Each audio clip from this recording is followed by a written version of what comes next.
everybody, it's us again.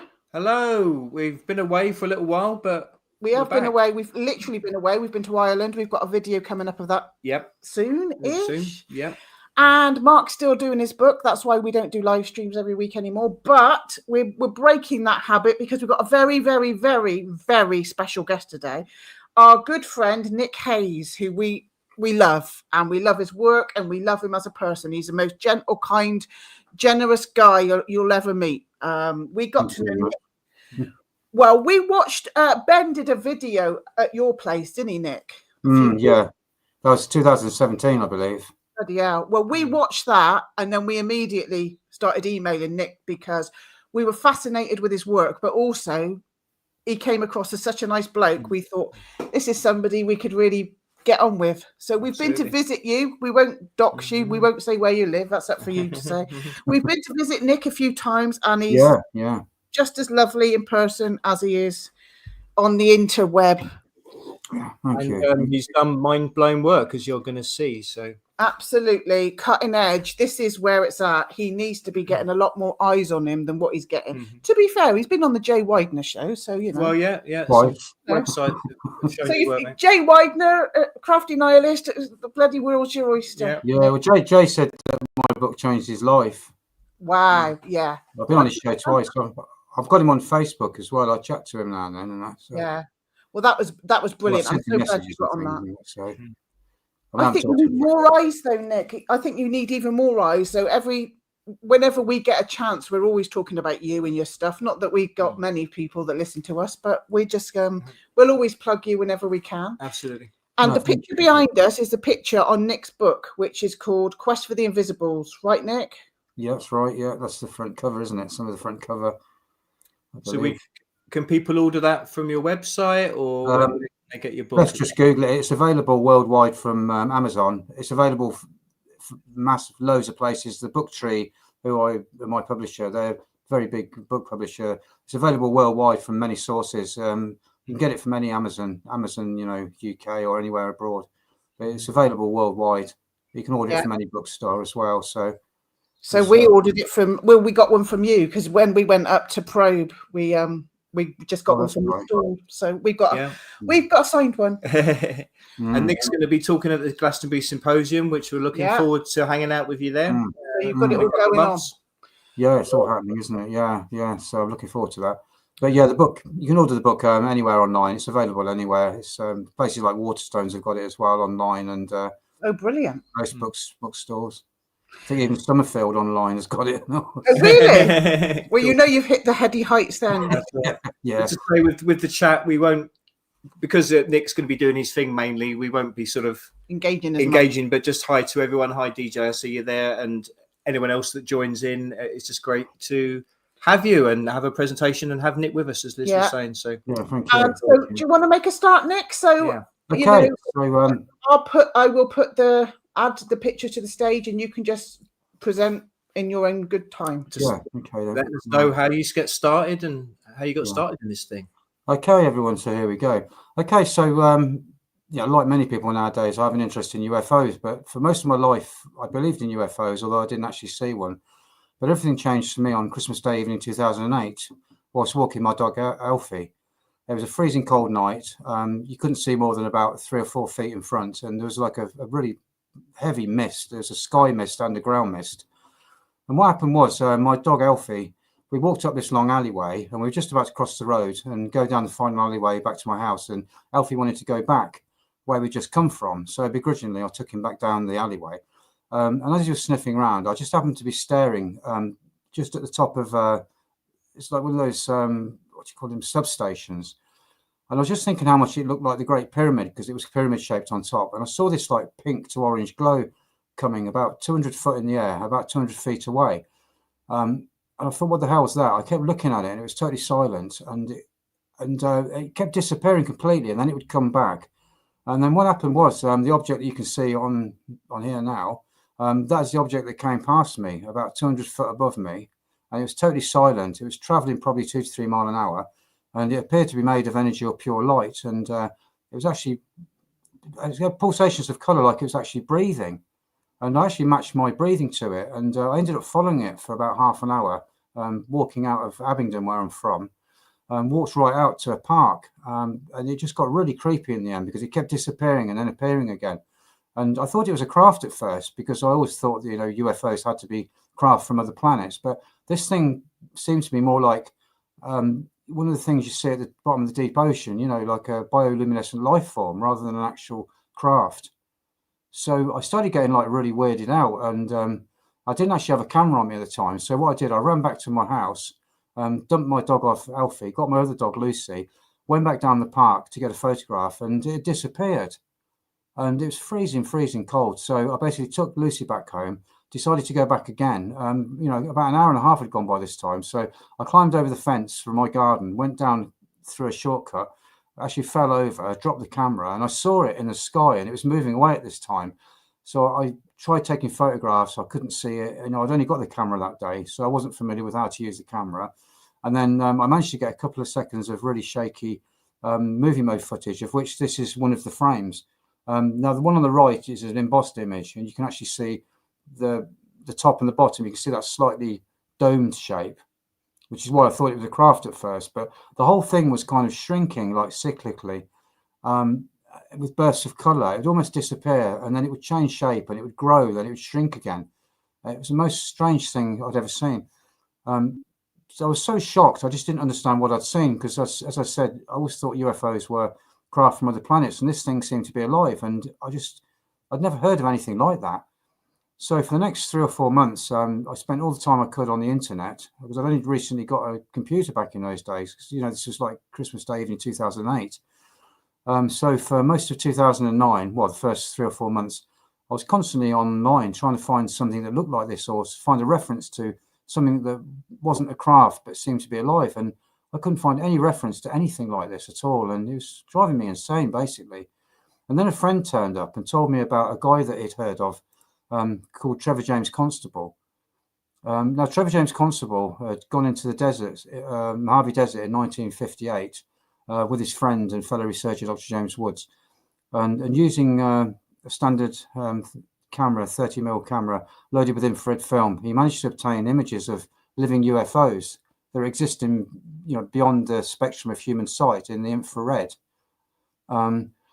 So this really interested me because it kind of explained, what I'd seen, the fact that there were living beings out there or living creatures of some sort out there, So I sent off for Trevor's 1958 book, They Live in the Sky, and also his 1976 book, The Cosmic Pulse of Life, which had been re-released by that time with a lot more photographs. So this is how I discovered the work of Trevor James Constable. And I actually wrote to him and told him what I'd seen at Christmas and told him that I thought it was alive. And he wrote back to me and encouraged me.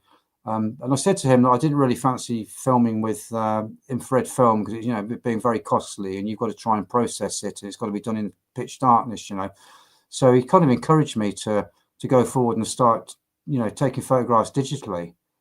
So this is how I really got started with my whole UFO thing. And if we look at some of Trevor's images, let's go first. Well, first of all, Trevor was very interested in UFOs, and he was very interested in accounts where UFOs had been seen, been picked up basically with radar, but were never seen. In many cases, pilots went up, experienced pilots went up, but although they could see them on the radar, they never saw anything with their own eyes. So he realized that the radar operates in the microwave spectrum, which borders the infrared. So this is why he began looking in the infrared for it, because he thought they might have some kind of a form, something that he could photograph in the infrared. So this is why he began sort of looking in the infrared. And the main problem is basically him and Dr. James Woods decided to go to the Mojave Desert to be out of the way of everyone. What they had to do was attract these invisible UFOs to their position. And then once they were there, he had to kind of know they were there to take photographs. So the first problem they had was how they were actually going to attract these invisible UFOs to their position. So a friend of theirs, accomplished occultist called Franklin Thomas, suggested that they perform a star exercise, which is an esoteric procedure by which the whole body's life force can be strongly energized. And it was found by, it involves basically making a star shape. So in the morning when the sun rose, they would face east and oscillate their body in a star shape across the north-south magnetic lines of the Earth. And then they would turn around and face west and again cross their bodies over the north-south line. And then they would turn north and oscillate the bodies over the east-west line. They would turn south and oscillate their body again over the east-west line. And they would continue doing that up to 100 times. And it was found that doing this would send out a regular pattern of bioenergetic pulsations into the ether, which they hoped would attract the potential UFOs to their position. So for about 10 years, I think it was from 58 to about 68, he was actually using the star exercise. And the other problem they had was how they would objectify the invisible UFOs in order to take photographs of them. And Constable found that he did quite a few years in the US Merchant Marine. Although he was a native New Zealander, he actually moved to America and he served time in the US Merchant Marine. And he used an exercise which they used to use for seeing ships coming over the horizon, which involves relaxing to the eyes to such a point that you're actually looking past the sky rather than looking at it. And he found that using this simple technique, he could get sort of little impressions of otherwise invisible phenomena. And sometimes he would notice like a shimmering, what he describes as a shimmering variation to the otherwise smooth blue sky background. So he would then take photographs as soon as he could see this, although nothing was ever audibly, properly visible at the time. So he was depending on these flashes of light that were giving the game away that these things were there. So this is how he basically started. And later on in his work, he discovered the work of Dr. Wilhelm Reich, and he swapped the star exercise for a Reich cloudbuster. The Reich cloudbuster is it's a collection of pipes, hollow metal pipes, which are placed in a seesaw type of arrangement, and they can be aimed up at any angle into the sky. And they're basically grounded in water. And Dr. Reich theorized that these hollow pipes, rather than just being hollow, they actually projected out orgone energy, or also known as chi or prana. And they found that by grounding it in water, it did something. It actually, how can I say, it sort of energized the prana, the chi, the orgone. And so it magnified the differentials in the primary orgone energy field, which is around anyway. And it creates like a charged orgone environment locally in the area. And it was this that attracted the UFOs, the same as the star exercise with its pulsed energy going out. The Reich cloudbuster put a similar type of energy out. So he started using he did the star exercise for sort of 10 years, and he switched to using the Reich cloudbuster. And so for 20 years, almost 20 years, he was photographing these objects and using these things to attract them.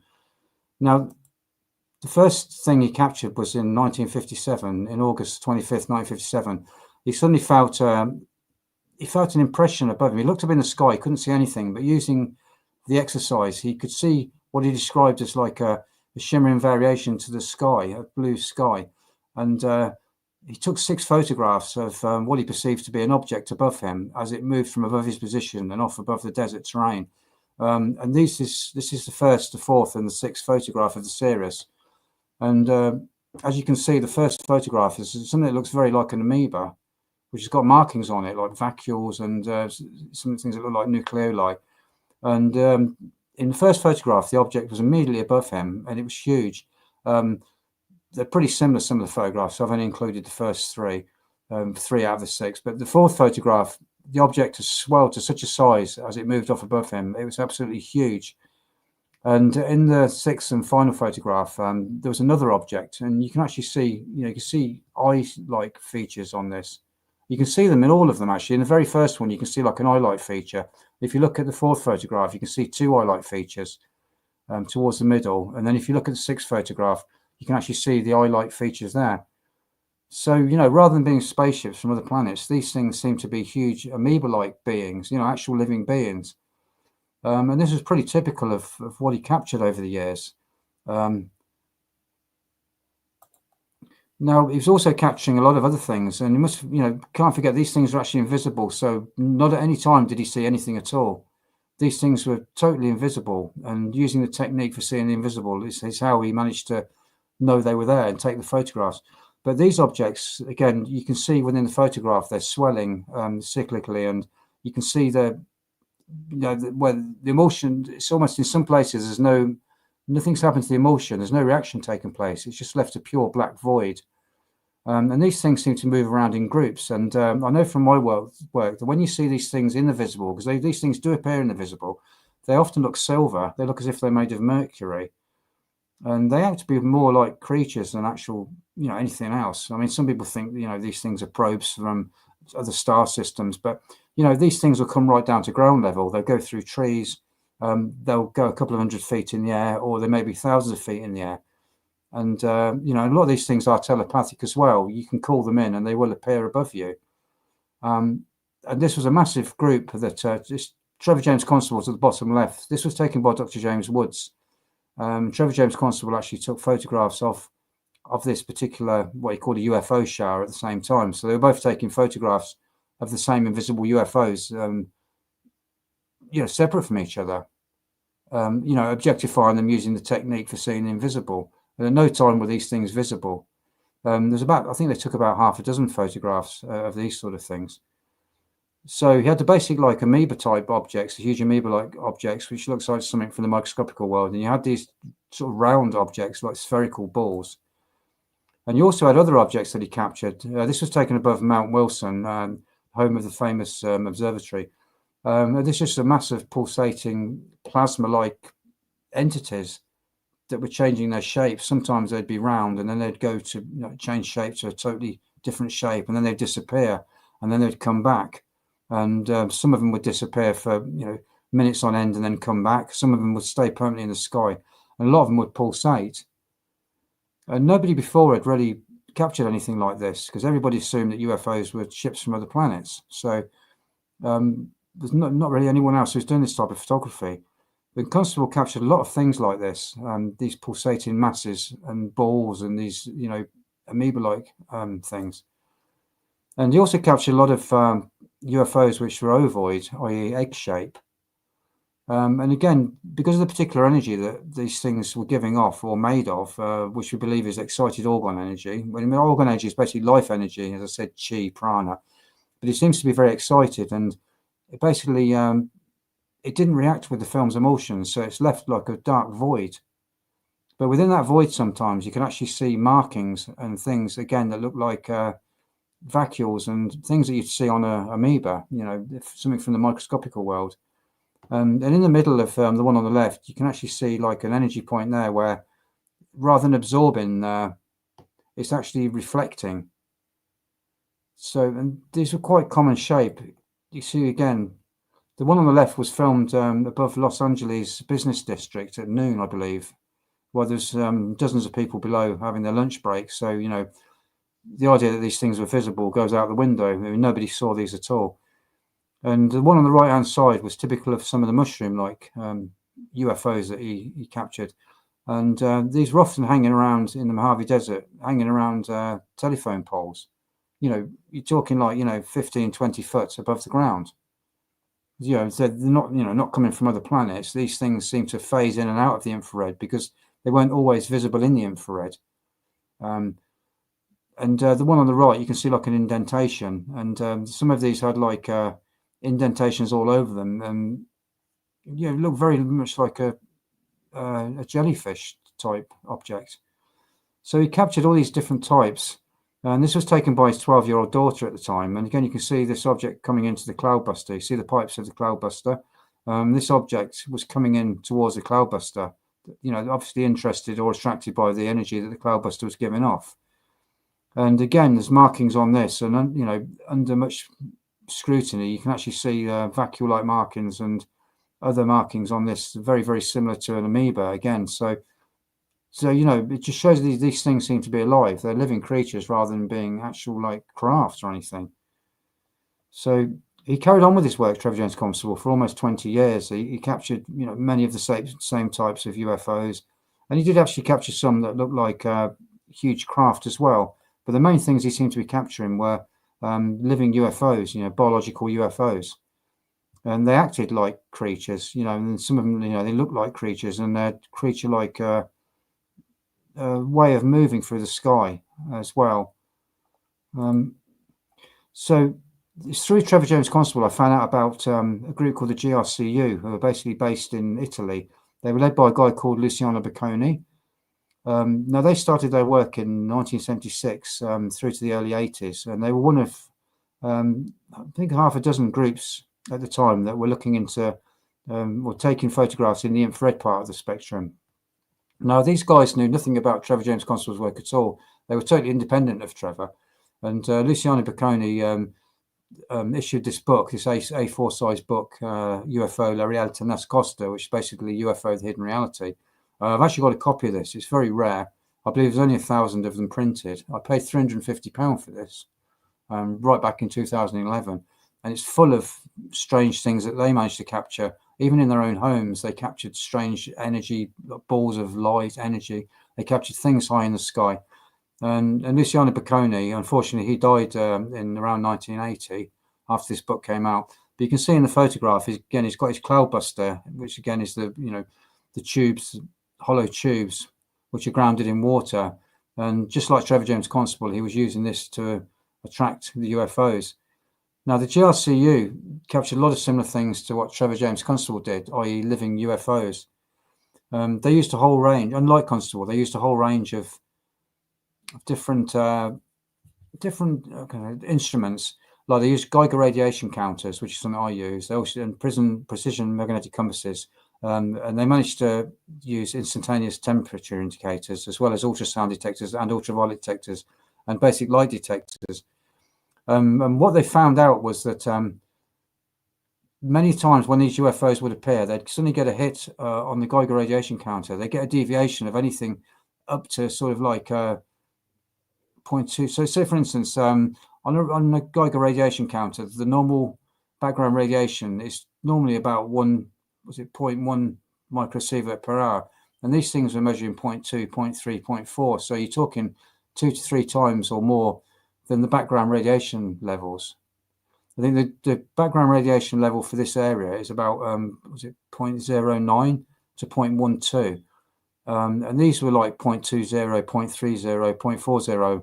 And they also found at the same time as these things manifested, they'd also get a shift in the magnetic compass as well. You get deviations of anything up to 20 degrees at the same time.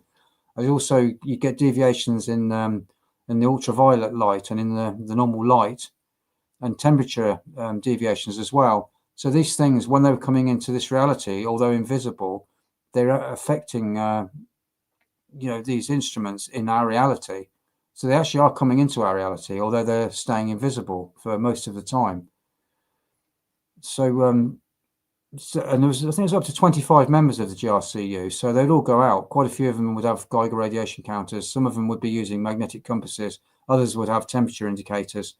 And they basically just stand there and go into forests and out of the way places and just wait for these things to appear. Or they would use they would use other instruments as well, like the cloudbuster as well. They had like an area and a clubhouse, and they'd have the cloudbuster there, and they'd use that, or they'd go out doing their own thing.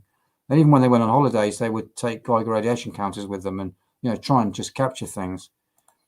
So this was a typical one. This was taken on infrared color film. This was taken by one of the GRCU members in Bangkok. I believe it was taken sort of early in the morning in Bangkok. And this thing was totally invisible. I've got to stress that these things are totally invisible. There were not any time were these things seen with the visible eye. The only reason that they knew that these things were here was by the sudden hit on the Geiger radiation counter or deviation on the magnetic compass. So, I believe the sky is full of things like this, but, we don't know. Unless you've got some kind of instrumentation, you've got no idea these things are there. And again, this is almost similar to some of the things that Trevor James Constable captured. It's almost like a huge amoeba-like being. It almost looks like a tadpole. There's another typical shape, almost like ovoid, a bit like the things that Trevor James Constable added. But these things almost look like germs, something you'd see under a microscope. These are actually blue and yellow, blue, yellow, and white. But obviously, this is a black and white photograph. But in this particular case, dozens of these things came over the trees, and they came down onto the ground, and they rolled through the researchers' cars and past the researchers. They took dozens of photographs between them of these objects coming. There's a huge swarm of them came across the trees, and the trees were quite tall. They looked like they're about 100 foot tall. These things were just coming over and then moving towards the researchers and bouncing along on the floor, actually bouncing on their through their cars, and so they captured a lot of these types of things. And then they also captured orbs of light. And this was a 40-second time exposure where the orb of light appeared. And from within that orb, these little duck-like things manifested and then basically just went off and did their own thing. And this is pretty typical of the sort of stuff they captured. They captured a lot of things like this where you'd get an orb of light, and from within that orb of light, other things would almost like manifest from it to the point, and then they'd just disappear. And again, this was a 40-second time exposure, and they only knew this was here because they were getting multiple indications on the Geiger counter. Otherwise, they wouldn't have known these things were there. I think this was taken in a forest. So they wouldn't have known it. Wouldn't have known they were there. Did the duck things come out of the orb? Yeah, you can see on the left. There's one of them being manifesting because it's a time exposure, like a portal. Yeah, it's the same one on the left. You can see it in various stages. It starts off and it comes up, and then the other ones. This may be it after it's come out. The ones on the right hand side may be the same duck-like thing, or it may be separate ones coming out. But they form those ones on the right, don't they? As if they're coming out of that orb portal and they're fully formed on the right. That is mental. Yeah. That was pretty typical of some of the stuff that they would capture. They captured a lot of different shapes, and it would start off just as an orb. They'd get a hit on the Geiger counter. They'd take a photograph, and an orb would appear. Then within the orb, or within the 40-second exposure, these things would manifest from the orb. Which is totally crazy, isn't it? And again, these things seem to be plasmoidal. They seem to be heat-based, which is why they show up in the infrared. Having their form in heat-based existence rather than carbon-based, like we are. Yeah, so the GRC captured a lot of great things, and this is another one. They captured objects like this in the sky, snake-like objects, plasmoidal snake-like objects in the sky. Now, this is a massive fire that was going on near Aranzano, a huge forest fire, and they kept getting hits on the Geiger counter, and they kept getting a lot of deviations on the magnetic compass as well. So they all started taking photos. And this, again, I think is a 40-second time-lapse photograph. So you can actually see the trail that the luminous trail this thing has etched into the emulsions of the infrared film, because the GRC used infrared film like Trevor James Constable. Constable as well. He would use what he would use was an infrared filter as well. Normally an 870 nanometer filter. So this would filter out any natural normal light, and it would leave just pure infrared. So, and that's the same as what these used, although sometimes they didn't use a filter at all. They just used the infrared film with no filter. But they captured these in the sky as well. There's quite a few photographs of these things in the sky. And, there's been a lot of sightings actually around the world of, especially in Mexico, of snake-like objects actually in the sky. I've seen quite a few videos on YouTube. They call them Ibani or something, isn't it? Ibani worms in the sky. But you can see this object was coming towards them. It's moving. It's moving, like a proper snake. Absolutely unbelievable. So, they were catching stuff in the sky and actually on the ground floor, on the floor as well. Now, this was taken at a huge steel furnace, little sided steel plant at Genoa Carigliano in Italy on August 19th, 1977. And again, they detected these objects, which is a 40-second time lapse. They detected these objects manifesting through a Geiger counter as well. They were getting multiple Geiger counter hits, and they just started taking photographs into the darkness, and they couldn't see anything at all. There's a couple of snake-like objects in the sky on this. On the left, you can actually, on the left-hand side where my cursor is, there's a snake-like object there. It's very faint, but again, it's very similar to that worm snake sort of object that I just showed you. And some of these actually look like craft. Some of these objects that are coming up, they're manifesting and moving up into the sky. These things would blink and disappear. They caught a lot of things like this as well. There was a port where they lived near the sea, and they were catching these things above the sea as well. They caught similar objects in their own houses as well. They're getting Geiger counters hits and catching things. So as you can see, there's a lot more to the to the UFO thing than just ships from other planets. And these things do appear in the visible as well, at which times, they're normally mistaken for ships from other planets, for UFOs. Some of these things appear as light, some appear as smoke. Some of them can change their form, they can change their color, they can grow bits on the side of them. They can become the most complex looking objects, and it's all out of plasma. Within their plasma reality, they can actually change color, and they can signal back to you. If you sometimes in the daytime get a mirror and flash up to them, they'll flash back to you. A lot of people are doing this. It's what they call UFO summoning and stuff.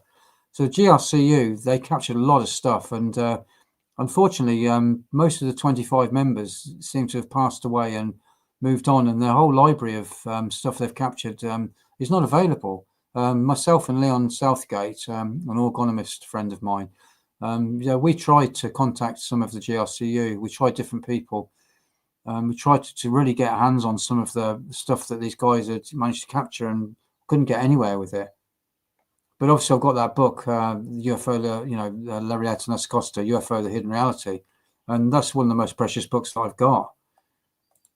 Now, this was taken by a guy called Florin Jojica. Now, he was working in Romania around the same time as the GRCU.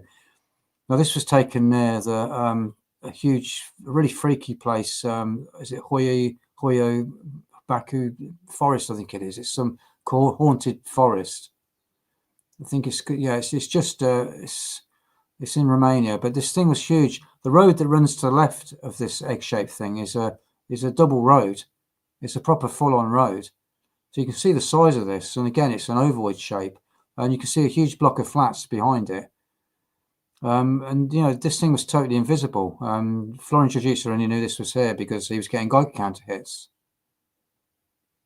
And again, I believe a lot of these things seem to be sort of white, yellow, and blue as well. Although there's no actual color within the infrared, because it's beyond the normal light spectrum. These things, depending on what film you actually capture them on, they will put out a color. But this thing is absolutely huge. Very, very typical of a lot of the ovoid shapes that Trevor James Constable was capturing as well. This is probably one of my favorite ones. And I made this just to prove a point, really. But as you can see, these shapes have been captured right back to 1958 by Trevor James Constable. And you've got another one in 1961, some other ones in the 60s. And you've got Diana Constable, his daughter. I think she was 12 at the time. Captured that one in 1975. Then again, you've got the Florin Jojica one, bottom left, and you've got the GRCU one in 1981.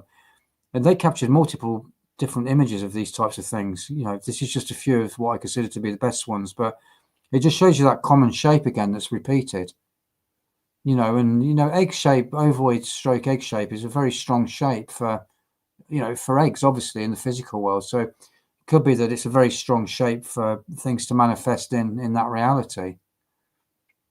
But these things, they just go through the sky, just travel through the sky. They appear, they disappear.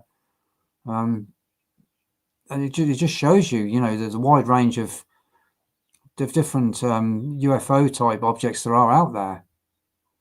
And I say a lot of them, they don't react with the actual emulsion on the infrared film. They just almost nullify it, like the one on the left. There's no reaction taking place at all. It's just left a completely black void. And again, of course, you get the little spherical objects as well. So you get the ovoid shape, the spherical objects, and a whole range of other objects as well that people have captured. So basically, after I discovered Trevor James Constable's work and the work of Luciano Bocconi and the GRCU, I was itching to get out there and start my own work, because I'd captured that thing on Christmas Day evening, which I felt was a living, UFO. And I really wanted to capture my own evidence. So having read the books by Trevor James Constable, They Live in the Sky and The Cosmic Pulse of Life, and looking at Luciano Bocconi's book, I wanted to get cracking. So I did quite a bit of research on orgone energy, and I built my first cloudbuster, which you can actually see here. It's a collection of pipes, 3 hollow pipes, which all come together. They're actually grounded into a massive, well, it's like a dustbin basically, and it's full of running water. It's got a hose pipe going in there, and the running water creates a pull, an etheric pull, which attracts UFOs. So I started doing my work with Quest of the Invisibles about 2010. And, you know, I worked for a couple of months, didn't capture anything at all. I was taking photographs. I didn't have a guide counter at this very early stage, so I was depending on using techniques for seeing the invisible. And I was actually managing to see things, but couldn't capture anything. And within about 2-3 months, I was very, very near to just giving up. But one afternoon, I'd been out there all day, and I got to the point where I was thinking, you know, I'm not going to capture anything. You know, although I believe this stuff is real, I just can't seem to capture anything. It's very high in the sky. I took 3 last photographs, and in the middle photograph, I captured an ovoid, egg-shaped object right up in the sky, and it only appeared in 1 photograph, which was the middle of 3 photographs. So I knew then and there that, you know, these things are real, and I've got a chance of capturing something. So I basically, I think in 2011, I started mucking around with my first Geiger radiation counter. Now, I didn't know anything about radiation counters, but I knew that Trevor James Constable didn't use one, but I knew that the GRCU had used them to good effect, you know, and I knew that these things could let you know that the invisible objects were there, you know, rather than using the technique for seeing the invisible. These things could actually, you know, would actually give off an alarm and let you know that something was manifesting near you. So I thought, oh, I'll get myself one of these. They're very expensive, this was. It was over £300. But they said they detect beta, gamma, and X-rays. And I do believe that most of the radiation that's coming off these things seems to be around the gamma region. As it says on there, the normal background radiation for my area is somewhere between 0.09 to 0.12 microsieverts per hour. That's natural background radiation which you get, and sometimes it will creep up to 0.14, which is quite natural, but most of the time it sits about sort of 0.09 up to 0.12 or maybe 0.1. So I basically what I do, I set mine for 0.20, which is double the normal background radiation, and that's, you know, somewhere where you shouldn't really get hits like that, because, you know, the background radiation should never go up that high at all. And what you're looking for is quick hits. Sometimes these hits just last for a fraction of a second. It's just a quick, you get a buzz, and by the time the buzz has come, the thing's gone. So the object of the matter is, when you're taking photographs using a guide counter, you basically got the guide counter in one hand, you've got the camera around your neck, and you basically just, the minute you get a buzz sound, because I set mine for a buzzer rather than having it making the sort of sound, you know. So it's a matter of just basically getting the buzz and just taking the photograph, aiming roughly in the same position as where the guide counter is. So, you know, you're not actually composing the shot at all. And this is how I captured a lot of my stuff. And obviously, when I was using the the camcorder as well, I would basically have the camcorder on the tripod, and I'd move the camcorder around to where I was getting the hit on the Geiger counter, because the Geiger counter can pick things up hundreds and hundreds of feet in the sky at ground level, also things passing above you. It captures things that are manifesting, invisible objects. So I started using a Geiger counter as well, a good bit of kit there. Now, one of the first things I captured in 2011 was this object. I'd been out with a cloudbuster all morning, and I'd been getting hits on the Geiger counter, and I couldn't see anything. And then every now and then I saw this really tiny ball that was looked like a brown ball, but it was thousands of feet in the sky. And I'd noticed that it had been coming around above me all morning, and it was doing about like a mile-wide circle. And I couldn't see what it was. I tried looking at it through my camcorder, and all I could see was this dark brown ball. I thought it was a bit odd. It definitely looked suspicious. And then it disappeared completely. And then at the end of the day, I was actually tidying my kit away, and all of a sudden I saw it at much lower altitude. It came down to probably about 1,000 foot. And I legged it across the garden, and I basically managed to zoom in. And as I zoomed in, I think the object on the left, you can see this is taken from the back of it. And as I zoomed into it, it actually turned around and it changed shape. And it actually, like from one angle, it looked like a teardrop, and then from the other angle, it looked like an egg. And the thing was basically like watching me. It's almost like it knew I was watching it. And as soon as I zoomed in, it started changing shape and changing color. and it just disappeared in front of my eyes. Actually, just disappeared. And I tried to make a model of this. I sent off for a load of plasticine, and I got a load of pins, and I tried to make a model of this. I tried to make a basic egg shape, but when this thing turned around, it went sort of like teardrop shaped. So I thought, okay, well, I'll flatten the egg shape out to make it teardrop sort of shape from one angle, but it just didn't ring true. I couldn't recreate it because it changed shape as it turned around. It went from a solid egg shape into like a teardrop, and then as it turned back around again, it just totally changed its shape. But this thing looks like it's got some kind of radar dishes or something hanging from underneath it. But I saw this thing completely disappear in front of my own eyes. It just disappeared, just went. Very, very strange. You know, some people think this is some kind of a craft or not, but you know, this thing seemed to appear about 1,000 foot in the sky, and it obviously knew I was watching it, so it's obviously had a consciousness. And the moment it knew I was watching it and I zoomed in, that's when it went invisible and it just started moving off. I just saw it fade to nothing in front of my eyes. I've captured a few of these things, but this was probably the clearest footage. And there is actually a video of the full thing of this on YouTube. I've got a YouTube channel, QFTI for Quest Invisibles. The link's in the description, everybody, to Nik's website and Nik's YouTube channel. If you want to see the actual video of this, it's called Strange Visible Craft, and it's about a 3 or 4 minute video. You can actually see the point where I see it in the sky, and I zoom in, and you'll see it change shape. And I actually fall over. It freaked me out so much when it changed shape, and it was like looking at me that I actually almost fell over. I zoomed right in on it, and it actually started turning around, and it changed shape before my very eyes. And I got this really weird feeling and go through me. I nearly fell over. But you can see the video of this. It's quite an amazing video, really. And that was captured on a camcorder. Now, I started capturing a lot of stuff in the infrared, but a lot of it is very high in the sky. And now a lot of my early stuff is on my YouTube channel. But I decided to try filming in the ultraviolet, as not many people had done the ultraviolet. Trevor had sort of like delved into it, but I decided to get myself an ultraviolet. I got myself a camcorder, a full spectrum camcorder. Now, with modern camcorders and cameras, they're so sensitive that they've got what's called a blocking filter in, or a hot mirror.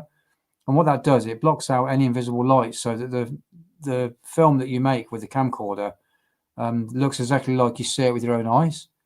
So they put a blocking filter in which blocks anything invisible. So what I did, I sent this away and had this blocking filter taken out. And in its place, they put some clear quartz. So basically, the camcorder can now see visible light, infrared, and ultraviolet. It's what's known as full spectrum. So you've got like the infrared, then the visible light, then the ultraviolet. And then what you do then is you use different filters. So for instance, I've got an ultraviolet filter which blocks the visible light spectrum and the infrared, and it passes just ultraviolet. So this is what this is. Now, what I've been using was the sun obliteration technique. I found that by zooming into the top of the roof, capturing the sun so it's just underneath the roof, it forms an area which I call the illumination zone.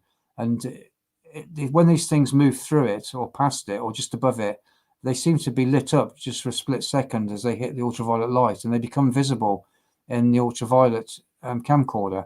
Now, some things seem to be their own light source or self-illumined, which is the proper terminology. So they always do appear. But some things just become visible just for a split second. And this was one of these objects. I captured it in 2 frames.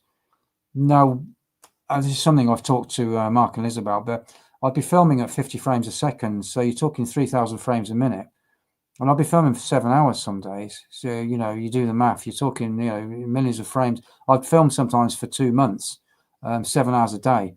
And it'd take me 2 months or more to look back through it. I'd spend 8 hours a day looking back through it.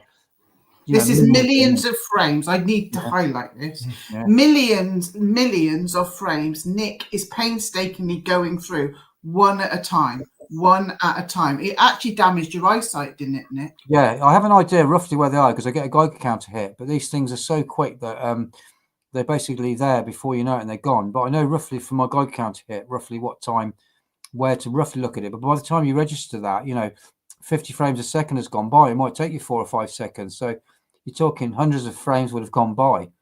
But I just kind of know roughly where it is. And what I do, I'd have a tape recorder Sometimes a tape recorder, I'll have like, obviously it's recording at the same time, and I'd shout out guide counter hit, or you'd hear it go, so you could actually tell, you'd hear like a buzz noise actually on the recording, because it'd be recording the sound as well as the visuals.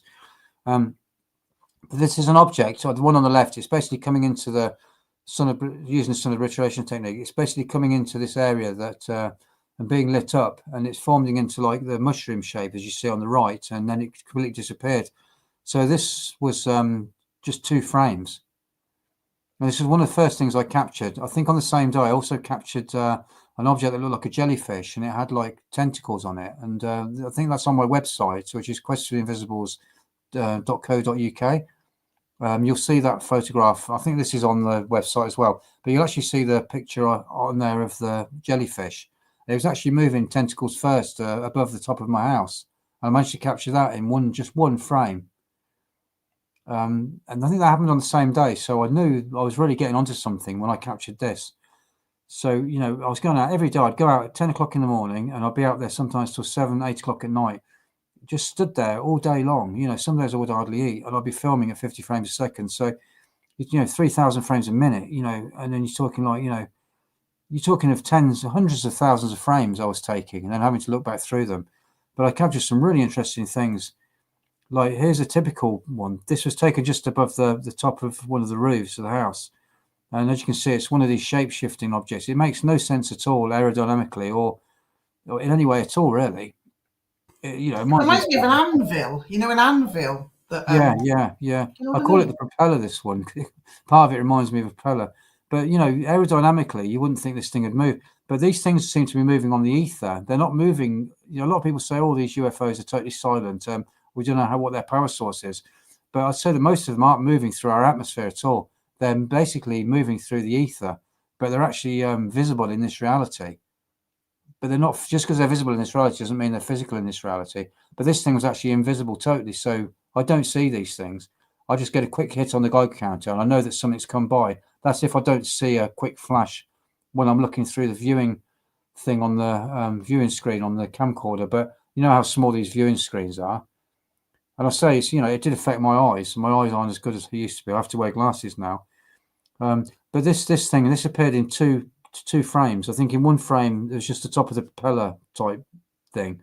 And this was the second part. And that was it. I mean, it's probably one of my favorite ones, this, because it just doesn't make any sense at all.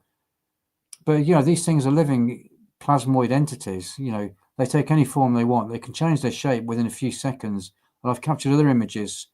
I think some of them in my book, Quest for Invisibles, where I've taken 3 frames and the thing looks different in every single frame.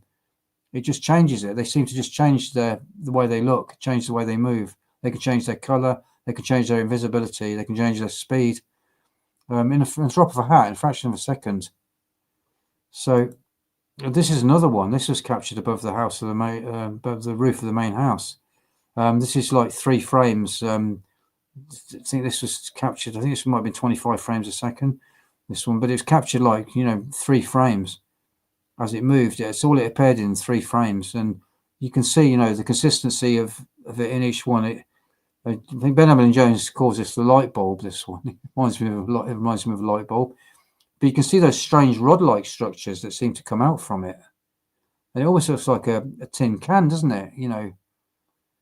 This is one of the stranger ones I captured, and it actually disappeared behind the house. It came over in an arc above the house and then went down the other side. And it sort of reminds me of the moon as well in some ways. I just don't know what this thing is, but I didn't see anything, and it's quite big. This isn't blown up. This is the size it appeared actually in the footage as it came over.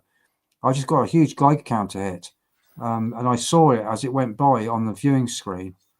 I thought, what the hell is that? But obviously I didn't see anything, with my own eyes in this reality. I just saw it a glimpse of it as it went by on the viewing screen. How big approximately would you guess these things are? I know you can't say because you don't know how far away they are, but I said they vary from the size of a basketball to probably the size of a car. Some of these things. Yeah. So this thing. What I do is I block the sun behind the roof, and I zoom in up to the edge of the roof. And because of the rising of the sun at certain times of the year, you've got to keep zooming out, because you can ruin the camcorder because the sun's rising. You've got to keep the sun just underneath the roof.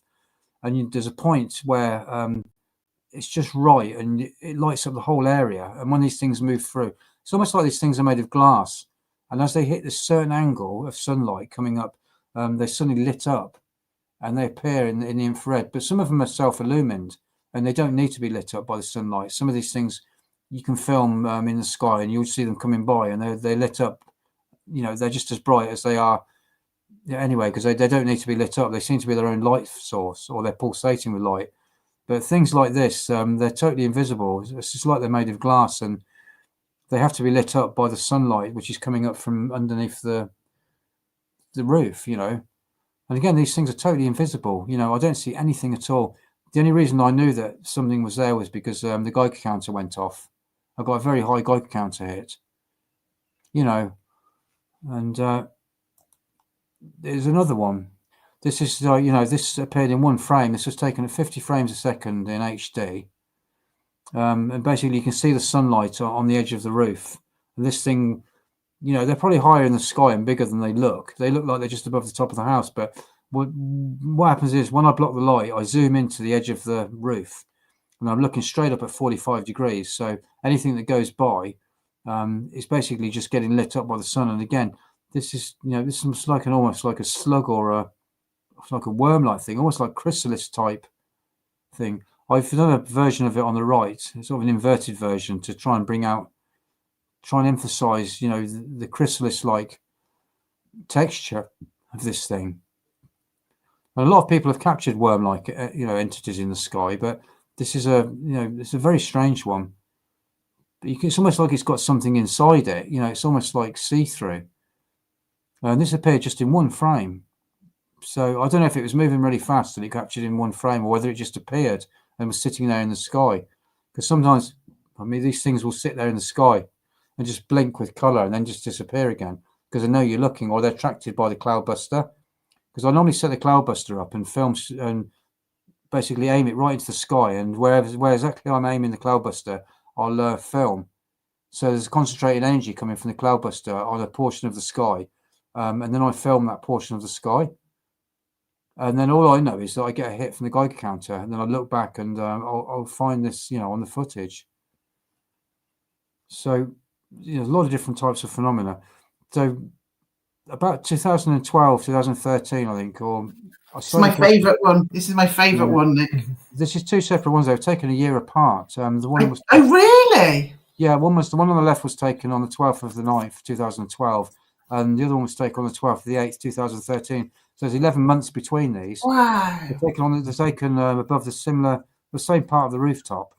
And they're almost like fish-like in some sense. They're kind of shimmering. And these only featured in one frame. These appeared in one frame, I think it's 25 frames per second. But it just shows you the similarity between them. It's almost got like a star-shaped tail, this one on the left. But these things are because of the nature of them being reflected ultraviolet, they don't come out as clear as a normal photograph, because you're only seeing them for that split second that they reflect the sun, and depending on how much sun they reflect, they can be quite dull. You can see the one on the left; it's catching the sun at the front. But these things, they're very like fish, and from this point on, I began catching a lot more fish-like shapes. This is another one. This one was. But some of them seem to be moving on. There seems to be a kind of etheric flow that seems to be moving from west to east, which is something that Dr. Reich talks about. And it seems to be moving really fast. And this was actually captured on that flow. It was almost like it was spinning and caught up on some kind of a flow. It was like an invisible river that was flowing from west to east above the house, which is Dr. Reich describes as the organ flow. And this thing's got a tiny little tail and a huge sort of mouth. And you can actually see a thickness to it, a three-dimensionality to it. Rather than it being just a two-dimensional shape, you can actually see the angle of the sun catching it at that, on the top. So I began catching a lot of these sort of fish-like forms. And here's another one captured above one of the side rooms on the house.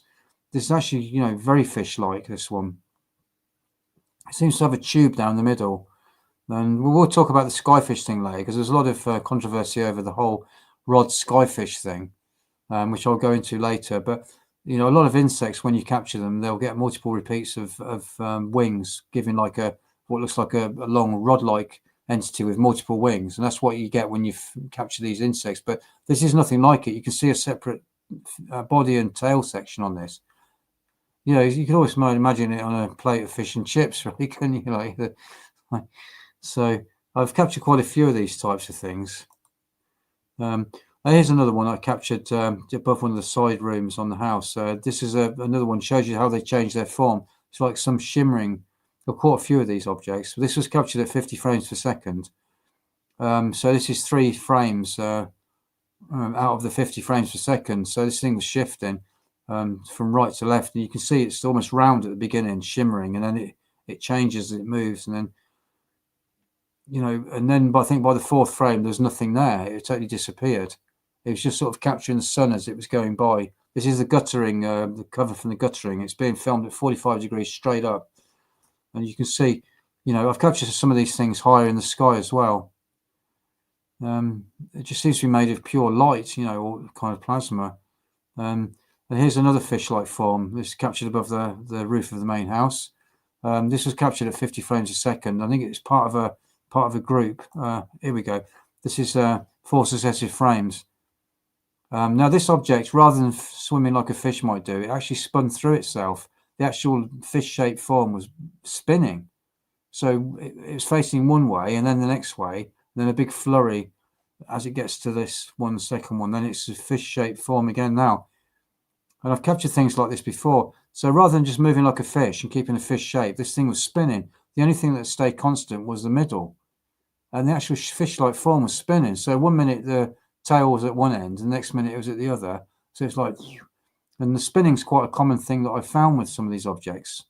There's a lot of live footage on my Quest for Invisible's YouTube channel of quite a few of these things. I think the footage for this is on there. It's definitely a link to it on the website. But many of the things I captured seem to spin as they move, which is a very sort of strange way of moving, really. There's these things I captured called the spinning jennies, which look like manta rays. And rather than swimming like a manta ray, they basically bend their nose down and they spin. So the big fin-like things that manta rays have, rather than flapping them to move through the sea, they bend the nose down and they spin like a helicopter. I've got live footage of these things going across the garden, like nose down, spinning. They look like a manta ray bent over in an arc shape, but spinning. It's round and round and round and round. I've captured these other objects, which I call the plasmatic gliders. Now, they're like luminous bits of paper that fly like a piece of paper, moving like a sheet of paper, or they're V-shaped and they move like an upside down V, or the other way up V, or they move just like a piece of paper. And they're like fluidic, luminous energy, but it look like a piece of paper as they move.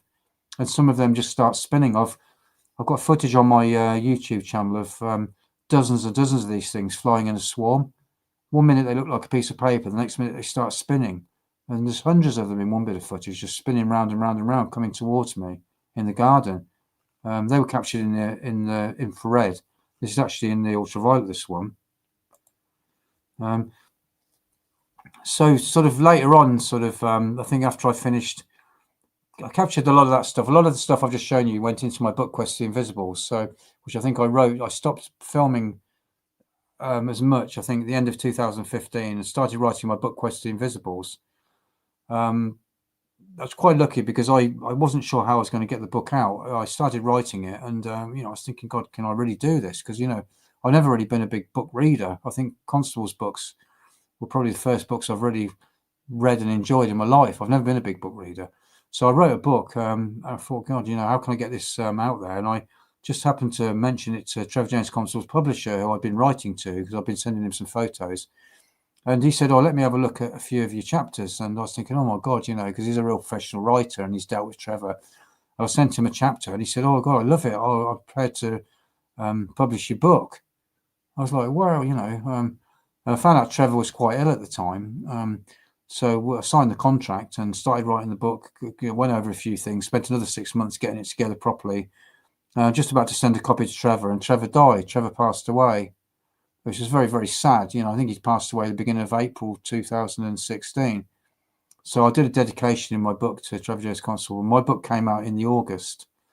But so I got my book published by the Book Tree, which is the same publisher that Trevor James Constable had. And I'm good friends with Paul Tice, the publisher. You know, we do communicate now and then, and very chuffed. So I decided I was going to try a different type of filming. I've never really done anything at night. So I decided to start going out with a Geiger counter and an infrared camera and just filming in total darkness.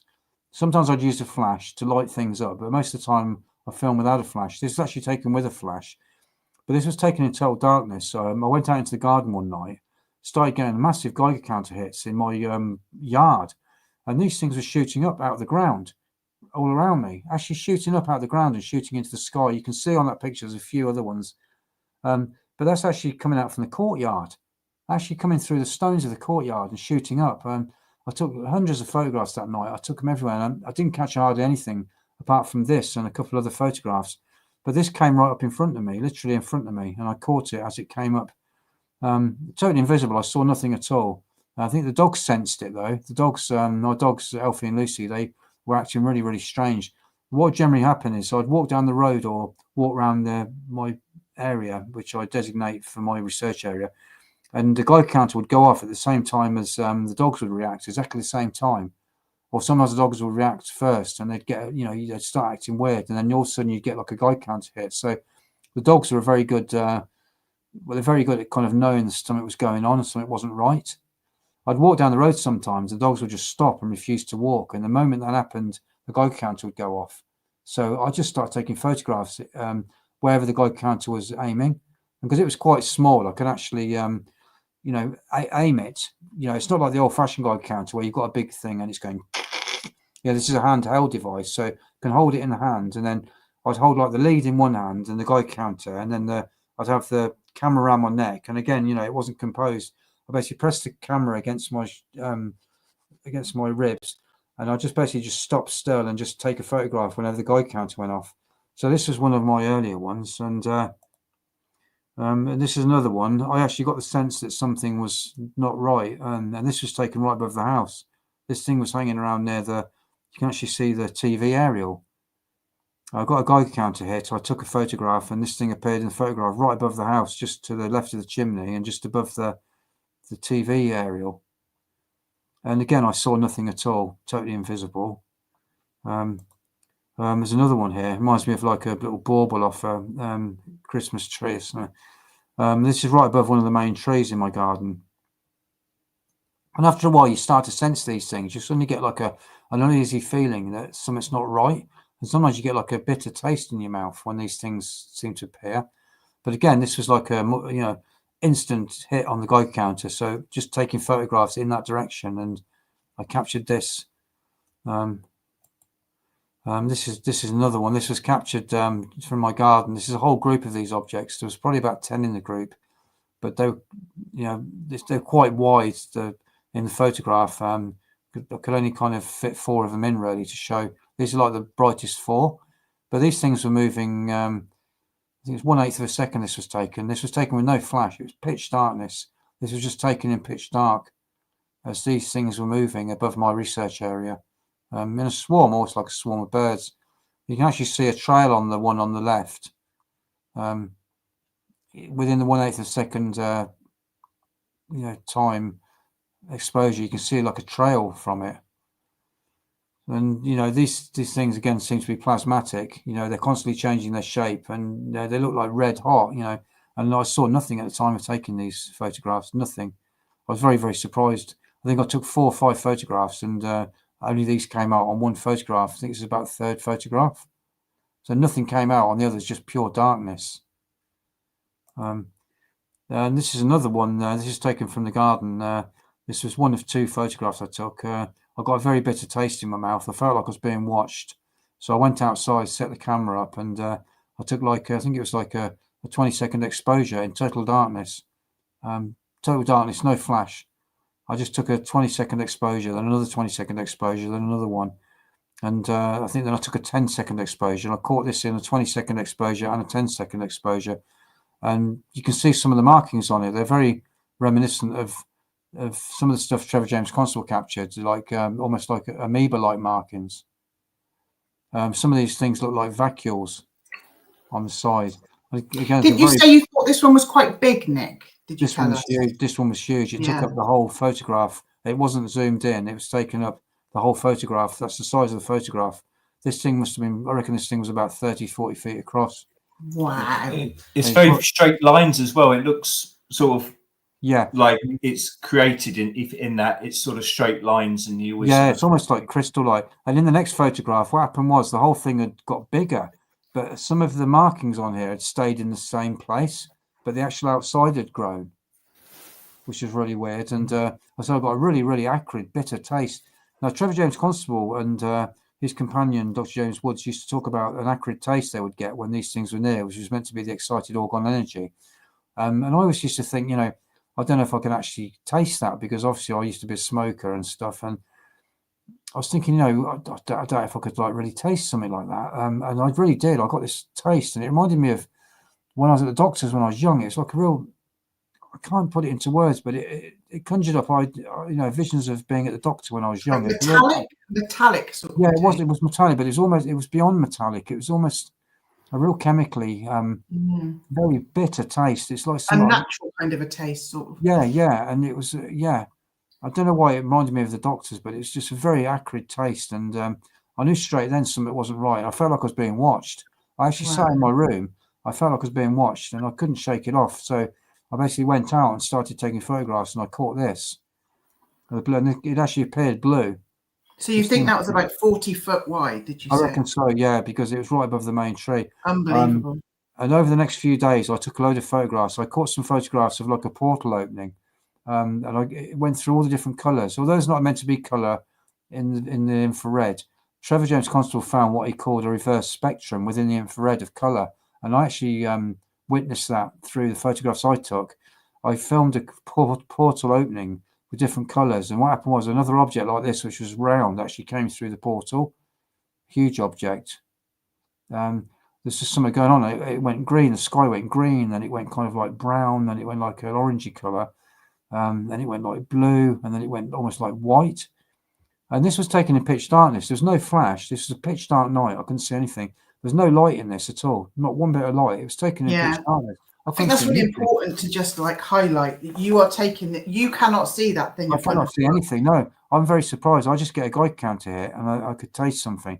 I took photographs into the darkness and thinking, I'm not going to catch anything here. And as I kind of took the last photo, I remember looking at the camera and I saw a glimpse of blue, and I thought, I've caught something. I call this the blue amoeba because it's got amoeba-like markings. But yeah, this was right above me, massive thing, and I saw nothing at all. Nothing at all. Pitch darkness. All I saw was pitch dark. Very, very surprised. But this thing definitely looks biological, So it's quite a nice one, that one. There we are, back to, this is a right cloudbuster. As you can see, it's a collection of tubes I put together. And that's all it is. It's just a collection of tubes which are grounded into the water via that pipe. Very, very simple. But, if you talk to somebody from China or something and you show them like some hollow tubes, well, you show them to an English person, you say, what's this? And they say, hollow tubes. But you show this to someone from the Orient, and they'll say, it was tubes with chi in it, because they recognize that chi flows through everything. Now, chi energy, whether you call it chi, orgone, or whatever, it bounces around. It comes off your hands. It shoots off trees. It shoots off anything. And anything pipe-wise like that, it will shoot up and come off, and it will go up into the sky. And when you've got this grounded in water, it seems to add another element to it. It seems to energize it. And they don't like people using them, though, do they, Nick? They don't. No. It does attract a different kind of craft. Do you want to talk about that, Nick? Yeah. I had a few problems going back about, I think it was about just after I got my book out. What happens was I sent off a camcorder to America, something I'd done before. And I asked them to sort of take out this blocking filter and basically sort it out for me so that I could capture the infrared and the ultraviolet in it. And what happened was, after about 2 weeks, I was following it, looking at it on site. It went to Kennedy Airport, and it said one day, ready for dispatch to the firm. So I thought, okay. I left it about 3 or 4 days, and I suddenly went back online, and it wasn't there online. I thought, hey, so I rang up the company in America, and I said, where's my camcorder? Have you got it? Is everything going okay? He said, we haven't had it yet. So I rang back up the Kennedy Airport, and they said, it's been taken off for inspection. There's something we want to look into. I was like, oh my God, it's like freaking out. And I went for a walk up the shops, and I noticed a black car sitting facing the opposite way, but there's a man on the left and a woman on the right in the front. And as I walked up to them, I saw the guy on the left stick a walkie-talkie down his side, and he turns to the woman on the right and he says, "Oh, that's the male." And as I walked by, and I was like, oh my God, I felt really ill. It's like, oh my God. And they were like watching me, and the neighbours were telling me that they're watching me as well. And I told my sister and other friends and that, and they said, "Oh, you're being paranoid." But my sister and I went in on the bus, and these guys got on the bus and stood there looking at us, and it kept happening. They were following us, and it was really weird, and it went on for a couple of months. Everywhere I went, I was being followed, and they seemed to know. The bus would mysteriously pull up one stop down from where I lived, and these two guys would get on. They were looked like they were sort of late 60s, and just something not right about them. They looked very kind of policey and official. They show like a little pass, and they didn't have to pay for a bus ticket, and they would just stand there and stare at me. So that was a very strange time. And they don't want this information out, Nick, do they? No, they don't like people mucking around with weather manipulation, but it's all right for them to muck around with it. Yeah. And did you used to get helicopters as well? Yeah, I had helicopters coming out. Yeah, I had it a real bad one once. I was talking to my friend Leon Southgate, and he started talking about the Cloudbuster, and he said, "Why don't you make it into a space gun? You could do some certain thing you could do with it to do with radiation." I don't really want to say any more than that, which is something that Dr. Wright did. And all of a sudden, I heard this clicking on the phone. I didn't think nothing of it. And what happens is I put the phone down, and then I heard this, and this Seeking helicopter, this massive yellow Seeking helicopter that was really dirty, and it had like a red cross on it, like a medical cross thing, like a red cross. And it came right over the top of the house, and it came down about 100 foot above the house and sat there. And I looked up in the air, and this guy was looking down at me. And it started flying around in a really tight circle, and all the neighbours came out thinking someone was being airlifted. And my sister says, "Oh, what's going on there?" I said, "Oh, it's probably just a training exercise." It's intimidation, isn't it? Trying to intimidate you by the sound. Intimidating, yeah. And I ended up tapping my phone as well, because I'd turn up to places and there'd be people waiting there. That's a very powerful tool. It just looks like a few things. I mean, there's a lot of things you can do with these. I don't really want to go into it too much, but you can alter the weather. You can hold back weather fronts with these. Trevor James Constable did it. I mean, he gave up his UFO work in mid-1970s and concentrated on weather manipulation. And there's people that have gone abroad and managed to break droughts and bring water to areas that haven't had water for ages. A guy called James DeMeo. But you can actually hold back weather fronts. You can actually create rain using these things. There's a lot of things you can do, although I'm not, really into that. I just use it as a tool, really, to attract UFOs. So this is what I was on about with the insects here. You can see these are, for about a year and a half, I went out and filmed insects, just purposely filmed insects.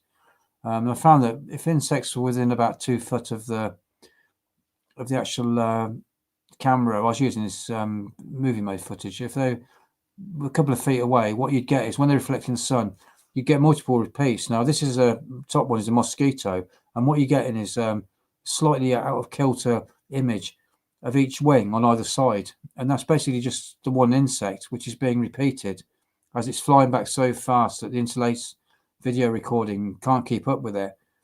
And on the right, you've got a moth which hasn't got much of a reflective area on the wings, so you get like a long baton shape. You've got a gnat down the bottom, which again hasn't got very big wings, so you get like a bumpy kind of rod-like shape. And then again, you've got the mosquito, but each one of those things is actually the mosquito's wing. It's multiple insects, multiple repeats of the insect's wing, and that's what insects appear like. Because a lot of people say, "Oh, there's some of these things people capture, they're rods, straight skyfish, they're not real, they're actual insects elongation." But this is actually what insects will look like when they're elongated. Nothing like the stuff that I've got. I mean, the things that I've got. You put that next to that 40-foot blue thing that you had just a minute ago. Yeah. That looks like it's got nuts and bolts on it. Do you know what I mean? Come on. It's not the same thing, is it?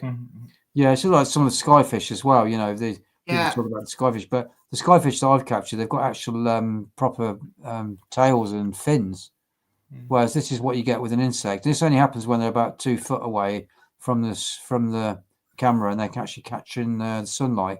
If they're not reflecting the sunlight, you just get like a black rod-like shape, which you can hardly see. So, but I did that just to try and explain to people that, the modern interlaced video recording, this is what happens. It's like if you throw a ball and try and film it, you'll get a stretching coming from it. And you won't catch like a ball shape. You catch like a long, almost like tic-tac shape where the ball's stretching as the camera's trying to keep up with it, 50 frames a second or whatever it is. You won't get just a pure ball shape. You will if you further away from it, but if you do it quite near and it's going straight in front, the same as an insect, you'll get like a repeat or a stretching effect, which is what you're getting on there.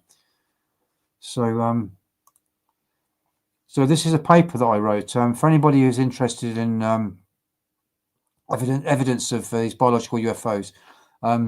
My friend made friends with a guy called Leon Southgate, MSc. He's actually like an orgonomist. He works with energy from orgon energy to do with cloudbusters and various things.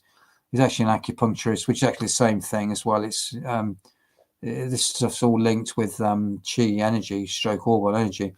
But I got together with him and we decided to write a 2-part paper, putting out the best evidence really for biological UFOs. We've got all the stuff that I've showed you tonight from Trevor James Constable and the what's his name, the Italian UFO researcher Luciano Bocconi and his group, the GRCU, and that picture of that big egg thing from Florence Giorgisa. And in paper 2 is my evidence. So this is actually online. It's free to look at. It's actually online. Psychorgon.com, which is actually it's an orgon type what do you call it, online sort of affair. I can't think what it stands for. Psychiatric, the Journal of Psychiatric Organ Therapy is what it basically stands for. Psychorgon.com. But if you look for this online, you'll find all the footage that I've shown you tonight. You'll see all the stuff by Trevor James Constable and by the Italian group and the stuff that I've captured as well. And he's brought it all together. It's almost 60 years full of evidence of biological UFOs. Photographic evidence taken by various people. Multiple different photographers, spanning from different countries, like from Romania, America, UK, and Italy. 4 different countries. So but here we are. This is we get back to this one again. This is another view of that group that I captured, the plasmoidal things that I captured, and you can see a bit of a better view of this. You can see how different the shapes are. They're not all the same, as you can see. They're almost similar, aren't they? But they're kind of slightly different. And these things change as they move. A lot of people say, "Oh, these are craft," but these aren't craft. These are plasmoidal entities that can change. They're made of pure energy. They're made of almost like fire, like heat. There we go. There's that one again. Right, now this is one I captured. This is an interesting one. I was outside in my garden one night and we've got a load of 100-foot trees. And what happened was I kept getting multiple Geiger counter hits. So I basically had the Geiger counter in my hand. I had the camera on a tripod. And I took 2 photographs. I took 1 photograph and nothing came out. There's no flash. This is pitch dark. And the second photograph, this is it. Okay. Just a line of light. But rather than it being a light that's being repeated, if you look at the next one, you'll see that I've lightened it up a bit. You'll see there's a third object up there, which you can only see. Second object up there, which is you can only see because it's reflecting this. It seems like a power source. This is like a load of. It's almost like a power source from a craft or something. If you lighten the photograph right up, you can see it's part of a much bigger object. I just want to remind people, Nick, that you don't have a flash. You cannot see that. You're in pitch black. You do not see those pink things until you get back in and you go through your cameras. You are not seeing any of that. You're just taking a picture because the Geiger counter went off. Yeah, I just get a Geiger counter hit. I basically get the Geiger counter hit and I'll just take a photograph immediately. I mean, I'm not even like composing the shot. I'm basically just roughly aiming where the Geiger counter is when it went off. So I know that there's something energetic above me. Now that was taken above a 100-foot tree in my garden. It's probably probably 100 foot above the tree. Whatever that is moving, and it's not a repeat of the lights. If you look at the lights, you'll see that they're all different shapes, and there's areas where there's unlit sections. This is almost like the power source of a It craft. looks like a tube, doesn't it? It looks like a tube craft. Yeah, it's like, and it goes. It's bigger than this as well. It actually wraps around like that, like it's part of a much bigger object that goes on the right. And if you lighten it up, you can see other parts of it. It's almost like this is like one end of a huge object. And you can see this thing, the second object, which has only been lit up because of the infrared radiation from that. So there's no flash on this. This thing is its own light source. That's in the infrared.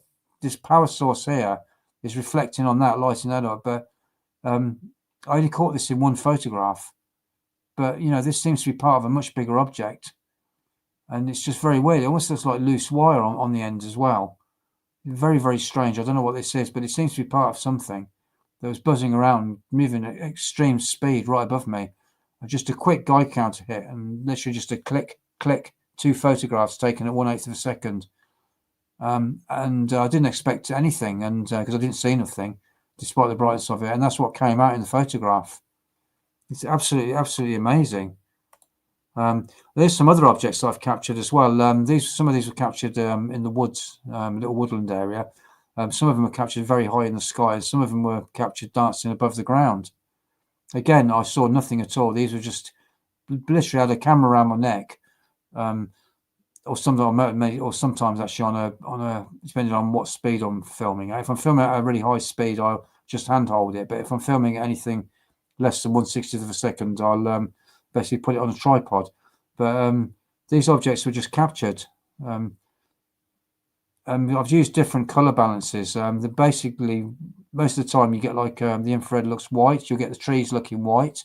It depends what color balance you set. But sometimes they look like a yellow color, and you get like a red color. If you use if you just use the normal color balance, it will lean towards the color red because infrared is before the red, so you get a more reddish tint. Which is the one before. If you look on that, I'll show that one there. That's a pinky color. The actual white balance on here is set to automatic, which leans towards the red. That's why you're getting like different versions of red. It was like through pink and stuff. But these are the ones I was using a set color balance that I'd used. And again, these are invisible. There's almost like a face on that middle one there. It's almost got a couple of eyes on there.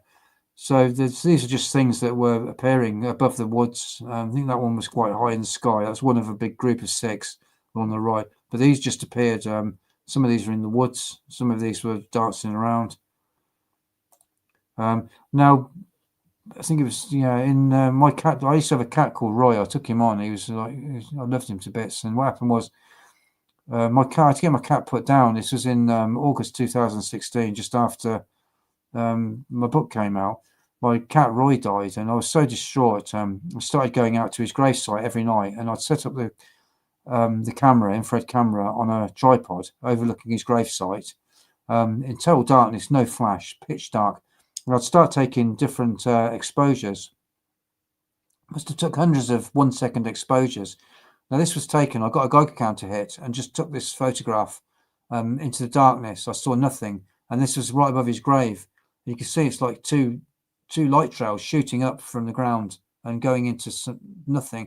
And if within those light trails, there's almost like little impish faces you can see on the right. He's almost got his hands there like that, and his hands over his ears. He's going like that. It's going shooting up. But this is 2 light trails that shot up from Roy's grave. I asked Roy to show me a sign that he was still around, and I basically just got a huge Geiger counter hit, and I just took a photograph in the pitch darkness, no flash. I couldn't see what I was doing. It's pitch dark, and basically in one photograph, this is what came out. So I continued going out there every night. See, I think that looks like a cat, Nick. I do. You know that? Yeah, it's weird, isn't it? Whatever it is. I think it looks like that on the right. Looks like a cat. It's 2 separate things. It's not one thing. It's 2 separate. No, but it looks like it's combined to make a cat. It's kind of gone, yes, yeah, it does. It's got like a cat face. It's weird, isn't it? It's very weird. And what happened was, one night I put some flowers on his grave. I had some long stem daisy plants, and I laid 2 bouquets of daisy plants on his grave. And I asked him what he thought of them. And I kept getting Geiger counter hits. So I basically took, must have been about 30 or 40 photographs in pitch darkness from a tripod. I was sat there opposite the grave, just pressing the shutter. I think these were, I can't remember whether these were like 1/8 of a second. And these were taken in pitch dark. And again, it's two bursts of energy appearing just above his gravesite. And the one on the left looks pretty much like the plants I put down. They both look like flowers. They do. Yeah. They look like plants. Yeah. And the first one looks like a cat. I mean, that's not a coincidence. Yeah. And that reminds me of like, is it Kirlian photography when you got like the auras? That's happened within like 1 second. All that's happened within 1 second. I asked him if he could show me a sign that what I said to him, show me a sign that you're still around. And did you like the plants, like the daisies? Because he used to go and sniff the long stem daisy plants. So as soon as they come out in September, the Michaelmas daisies, I made 2 little bunches. I tied them up and I basically put them both, laid them on his grave. And then when it got dark, I went out there, set the camera up and started taking photographs. And I was sort of had the guy counter in one hand and I was saying, hey, Roy, what do you think of my my poses of flowers I gave you? And then the guy counter would go off and I pressed the thing.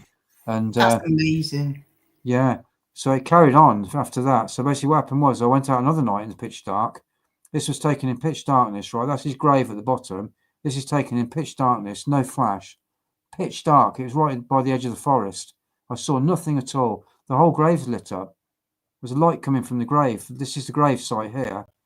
Now, you've got this flash. You've got something happening here. It's like a half human, half tree here with a face on it. I've darkened it out a little bit on here so to lighten this up. Because in the original photograph, it's a lot darker than this. But you've got like a load of energy coming, and you've got this snake-like entity coming out from his grave. I saw nothing. I was basically sat there opposite the grave in pitch darkness, total darkness. And the photo before this, taken about a second before this, pitch dark. You can't see anything, nothing at all. And I've got here we go. Look, yeah, this is that entity. It's coming up from the grave. If you see, I've just sort of here you go. You can see, look. That's coming up to about head height, and that's taken in pitch darkness. I saw nothing at all. It was absolutely pitch dark. There's no light in that at all. All this is invisible light, invisible infrared radiation. I saw nothing at all. I was so surprised when I looked back at the photograph and this came out. Now, this was a 15-second exposure. So this was 15 seconds. All this trail happened within 15 seconds. The grave lit up and this thing must have gone and all the other things. Something goes chung chung chung down to there. Something goes and then whizzes off across there. So this happened within 15 seconds. So the only reason you're seeing any light here is because it's reflected infrared radiation. And again, this is a close-up of the entity. You can see it's got like scales on it, a scaled face. It's got little slitty eyes. It's got like diamond-shaped ears. And you can see like a collar, a plasmatic collar where the head forms. And I was actually crying this night. I was so upset. Said to Roy, please show me a sign that you're still around, Roy. I'm really sorry I had to get you put down. I was really, really upset. And I just got a massive Geiger counter here, and I just pressed the shutter, and it was a 15-second, exposure. So you're talking like 1, 2, 3, 4, all the way up to 15. The shutter was open, and this all happened within that 15-second exposure. So, if whatever's going on, it's moving. That's moving. Yeah, you're seeing the whole movement. Something's going. Yeah. You're seeing the whole movement within the thing. This whole thing here is going. If I'd have took a 1 second exposure, you probably wouldn't have seen any of that. You probably might have just seen. You might have just seen this as it was up there. So this was just kind of amazing. You see the lights keep flickering in here. The lights are going in here. Did you see them? Yeah. They keep flickering every now and then. It's like a present. That's something you can talk about as well if you're comfortable with it, Nick. Yeah, well, everything was. I mean, while I was filming UFOs and things, everything was fine. But as soon as this happened with Roy, things started happening. The lights started flashing. I started hearing footsteps coming up my stairs because I've got like a little flat. I live. This is my sister's house I'm in now, but next to my sister's house on the same land there's like a garage, and I live above the garage. I've got my own, stairs. What happened was, as soon as this happened, things started happening. My sister and I started hearing knocks on the wall and knocks on the door. The doorbell would ring at 3 o'clock in the morning. It'd ring. We've got it so that it rings in mine and hers in case we get deliveries. And she'd hear it ring at 3 in the morning. I'd hear it ring. She'd hear me calling her, and I'd hear her calling me. And this started going on just after Roy died, and it's never stopped. And whenever I talk about this stuff, it all starts happening again. The lights keep flashing now in here. Go careful then, because we want to keep you safe. Only, go as far as you want to go, Nick. But the warning is, in the last post, Nick has confided a lot of things to me and Mark, and maybe Nick doesn't want to confide in everybody else about it. So you got to keep yourself safe. Well, what I will say is that the whole UFO thing as well. I've had weird things happen since when I've been filming, but there's the UFO thing and the paranormal are linked. There's more of a link there than people believe. When you start going out there at night, especially when you're going out looking up to the sky, wanting to capture things and open yourself up, stuff will happen. It will come, and you'll find that you'll get things happening in your house. It doesn't just stay out there in the sky. You'll find that the more familiar you get, the more you'll sense this stuff, and the more you'll start getting weird stuff happening. And it's very hard to stop once you open the doorways. I mean, people say to me, "Why don't you go out and film at Roy's grave?" But I want to leave him alone. I don't want to keep going out there. And the thing is, when I buried Roy, I put like a painted model of Bastet, the Egyptian cat goddess. I said a load of prayers for Roy. I made him a nice gravestone out of what was it called? I painted him a gravestone out of slate, and I regularly laid flowers on there. And I'd go out there every night and just sit there for 4 or 5 hours and just say, "How are you, Roy?" I talked to him like he was alive, and I'd keep getting guide counter hits. And I'd take photographs, and most of the time I captured nothing. These images I've showed now, I'll show you. This is taken over. Let me just have a look. This was taken. When was this taken? I can't see the date on this because it's.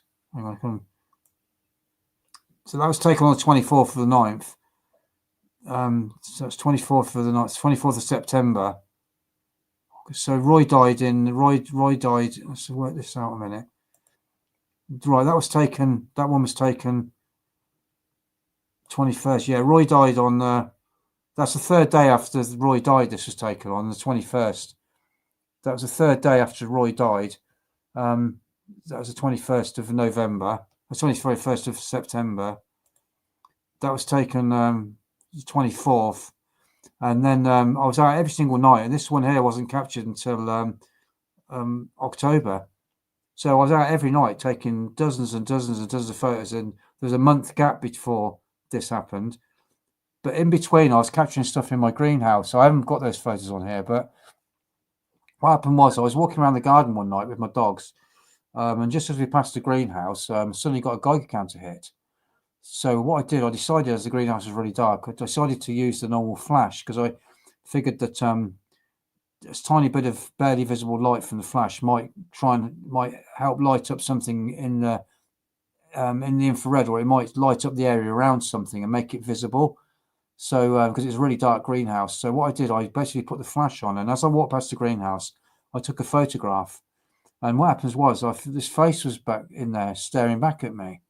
This ghostly face, like holding a lantern. And you can see these photos on my website. There's a section, I've got an evidence section on my website, which contains about, I think, 6 pages. It's got pictures of my cat's grave site and all sorts of stuff like that, as well as UFOs. But I've put these pictures. There's 4 entities I captured over about a month. The first one looked like a watchman kind of holding a lantern, looking back at me. Now, the second one, what happened was I got the hit with a Geiger counter. And at the time I said, "Oh, God, I'm not really into this ghost hunting. I'd sooner capture an ET or something." And then lo and behold, the guy that showed up in the greenhouse was an ET, had like an ET face. And then the third one I captured looked like a view into hell. It was like this horrible, horrible, dark looking entity with 2 snarling skulls above it. And it was just really horrible. And it was holding up something in the greenhouse. I didn't know what it was. It was holding up some object. It was looking back at me from the greenhouse. I captured a 4th entity, which had a really big mouth and big eyes. And it's almost like they reflected back in the greenhouse. The whole greenhouse was lit up. But it was quite dark because the infrared camera, although I saw the white flash of the camera, the infrared camera, because it doesn't see visible light, it saw a little tiny bit of the barely visible red. But that was enough just to light up these objects. So although I saw the whole greenhouse light up, the camera didn't. It just saw these entities. And 4 of them were like looking back at me from the greenhouse window. And that's when things really kicked off. Do you think it's all the same phenomena, Nick? Do you think it's all the same phenomena? It's almost like the garden. It's almost like my whole area, the garden, and that. It's almost like there's a phenomena it shares. It almost like it manifests in different ways. Do you think it's the same as the things you're getting in the sky? Is it the same thing? No, I think it's different, but I think it's stirring up a lot. I think just the fact you're going out there wanting to capture things, it's almost like you're opening yourself up to your it. attention. Yeah, your intention. Yeah, you got to be very careful. You know, people say, "Oh, I'd love to capture stuff like this," but it's all the stuff that goes with it. Nick. It's good to warn people because you know, without going into too much detail, you've had an awful lot of bumps in the night, shall we say? Which most people, I mean, me and Mark would be terrified, but you know, there's a serious side. Yeah, I mean, the thing is, I've had to, you know, I've been terrified. I mean, I've heard knocks on my door. I've heard footsteps coming at the door. I've even opened the door and there's nothing there. I've had one of my cameras one day, something manifested in my room, and I tried to take a photograph, and my camera just broke and never worked again. It was an £800 camera, never ever worked again. Just I sent it away, and they couldn't fix it. They said something had melted in it, and that was it. My dogs were so affected. My two dogs, Elfie and Lucy, are no longer here now. They wouldn't go into my room. They'd start snarling. My dog Tish doesn't like going in my room. He senses things. He looks at things, and he don't like it. He doesn't feel easy up there. I mean, it's okay in the daytime, but at night it's What, your new doggy? Yeah, the one we met? Yeah. When I got up this morning about 3 o'clock to go to the toilet, and the lights were flashing on and off in my room. Sometimes when I think things, they'll flash off. And I've heard laughter in my room. I've heard like something go.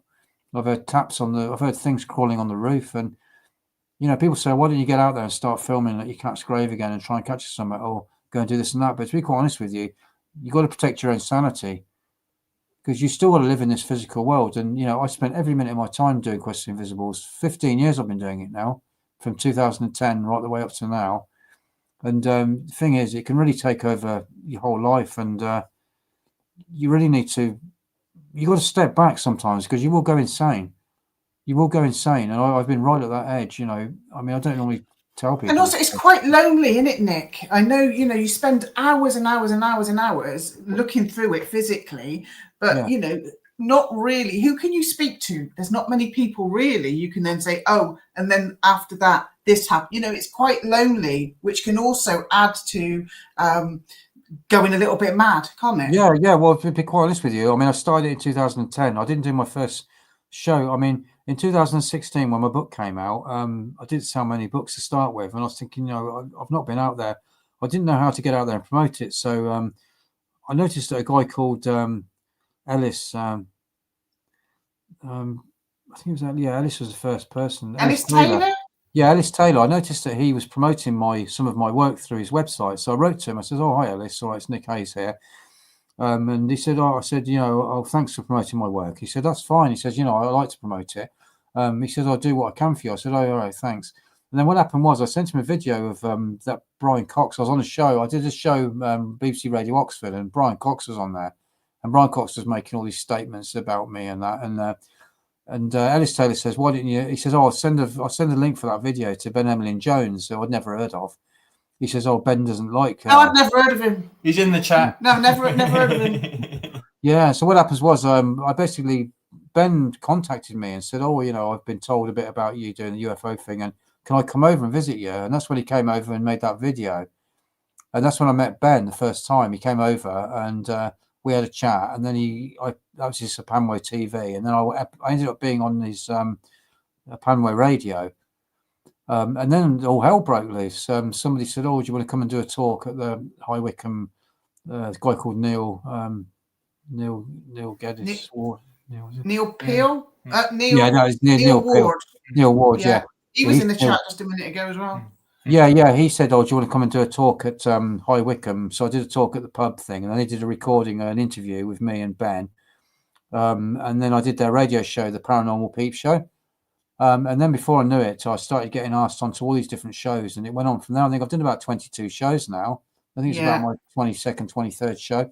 And then people started saying, "Oh, do you want to come and do a talk at this conference?" I mean, I got asked to talk at, did a big conference down in, where's the place? I can't remember. It wasn't a Cornwall UFO thing. I went down to Truro, did a big talk down there, and then I got asked. You did Probe as well in 2019, because that's where we met. I was up in Wales. I did a big talk up in Wales last year, the year before. I did Swansea UFO thing. And obviously I've got this thing coming up in Glastonbury. I've done Glastonbury Symposium this year, everybody, in July. I've got a stall. I'm going to be selling Nick's book. Nick's doing the talk. Our favourite conference, Glastonbury Symposium. Nick, I tell you, because we found out about you on Ben's channel. It was one of our favourite shows that Ben did. Yeah. Do you want to talk about the other thing that happened to you that you talked about with Ben? It was the growling thing when you were walking through. Yeah. I'll talk about that. Yeah. Okay, so I've always had an interest in the kind of paranormal and stuff, but I've never really had much happen to me. But back in, I think it was when I was originally from the Midlands. I used to be in a band originally. I was a musician. I basically left it all behind, moved up from the Midlands up to Oxford in about 1990. And what happened was, I think it was just after I got married in 1994. I mean, it's my ex-wife. I'm not with her now, but about 1996, I think it was, a couple of years after I got married. We was living in Wood Farm, and what happened was I used to go down to my friend's house. We were doing a new music project, and my friend had a recording studio, and he lived down in Cowley, and I lived in Wood Farm. And basically, I used to go down every Wednesday or Thursday night. I can't remember which one it was, and we used to spend the night doing music. And what happened was I left the guitar at his house, so I didn't have to carry much. But I think this particular night I was late for getting home from work, and I missed the bus, and it was just getting dark. And there was a shortcut that I could use called the Live Alley. It's like a nature trail that runs through from where I lived in Wood Farm all the way down to Cowley. You can go down this nature trail, which is probably about half an hour walk, and then you can go down across the golf course and down to Cowley. It's quite a nice walk down there, and a lot of people go down, but it's quite creepy and out the way. Even though it's in between two different housing estates, it kind of goes down like it's like a little valley. It's quite remote. And what happened was I ended up going down there one night to try and get down to my mate's house because I'd missed the bus and I didn't want to wait another half an hour. And I'd done this loads of times, but not in the dark. And by the time I got down there, it was getting quite dark and I couldn't really see in front of myself. And I got down to this area where the bank rose up either side and there was like loads of trees. And I was kind of getting a bit freaked out because it was quite dark, but I thought, okay, I'll be all right. Once I get to the golf course, get up on the high ground, I could see that the sun was still out near Cowley. So I figured that once I got to the high ground of the golf course, it'd still be quite light. But what happened was I started hearing what sounded like somebody walking about 20 yards to my left through the trees. And I couldn't see anything. And I only heard it now and then. It was like it was almost mimicking me and walking exactly in step with me. So I stopped. And I heard like a couple of like cracks of the... I stopped, and what happens was I heard a couple of extra footsteps and then a couple of cracks of like, branches cracking. And then it went deathly silent. And I thought, well, perhaps it's the acoustics of the valley and this is my, the echo of me walking. So I started walking again a bit faster. And I started hearing this walking again. So what I did, I stopped again. And all of a sudden I heard an extra 3 or 4 footsteps and then total silence again. And I got this massive feeling I was being watched. So I started like freaking out, thinking, God, perhaps I'm going to get mugged. Because I was thinking at this point, it was perhaps some kids from the local estate, going to mug me or something. And although I knew most of the kids, so I could have been there a few years, I thought it was a human that was going to do something. So what happened was I started walking a bit faster, and I again heard something following me. So what I did is like jump up in the air, like a little hop, skip, and a jump, just to give myself a couple of seconds up in the air so I could hear if something was like running with me. And what happened was I jumped up in the air, landed back on the ground, and suddenly I heard this extra like dump, and then a crack, and then like I heard this growl, and it sounded like a real deep dog-like growl. And the first thing I thought was monster. It went through the whole of my body, and all my hair stood up on the back of my neck, and I felt physically sick. And I was frozen. I actually couldn't run, and I could hear this thing like walking. And this time it sounded like it was in front of me. Now, I had probably about 100 yards to go before I got onto the golf course. I knew that I could either like leg it to the golf course and try and get on the golf course, but I knew this thing was in front of me and it was going to meet the track I was on. But the other thing was I could either turn right and run up this really steep bank and get onto some really out of the way land, which wasn't really that enticing. So I turned around and just ran back. I ran back for half a mile non-stop, but this thing, it was making a dog-like growl. And this was back in the days. I'd never heard of anything like Dogman. I mean, I hung around in the Midlands when I grew up. We used to hang around forests and stuff. I never had any fear of anything because, we've got no bears in this country. We've got no wolves. And, in theory, you shouldn't have to be fearful of anything apart from humans. But this thing sounded like a real heavy-set man following me, but had a dog-like growl. And the noise that it made when it growled, I just felt total fear. I could taste the adrenaline in my mouth, and it scared the shit out of me, basically. I've never been that scared in my life, and I didn't go back there for 20 years till Ben heard about it and decided to go back down there with me. We made a video, but it scared the crap out of me. I've never been that scared in my life. And in those days, I say, I'd never heard of Dogman or anything like that. And the funny thing was that going back about 4 months ago, I told my story to Deborah Hatswell. And what happened was a policeman, a Thames Valley policeman, got hold of Deborah and said that just down the road from where I was, back in 1981, him and a fellow colleague, policeman, sat in their car having a cigarette, and they saw this thing walking towards them. They thought it was an extremely tall person, about 8 foot tall or more.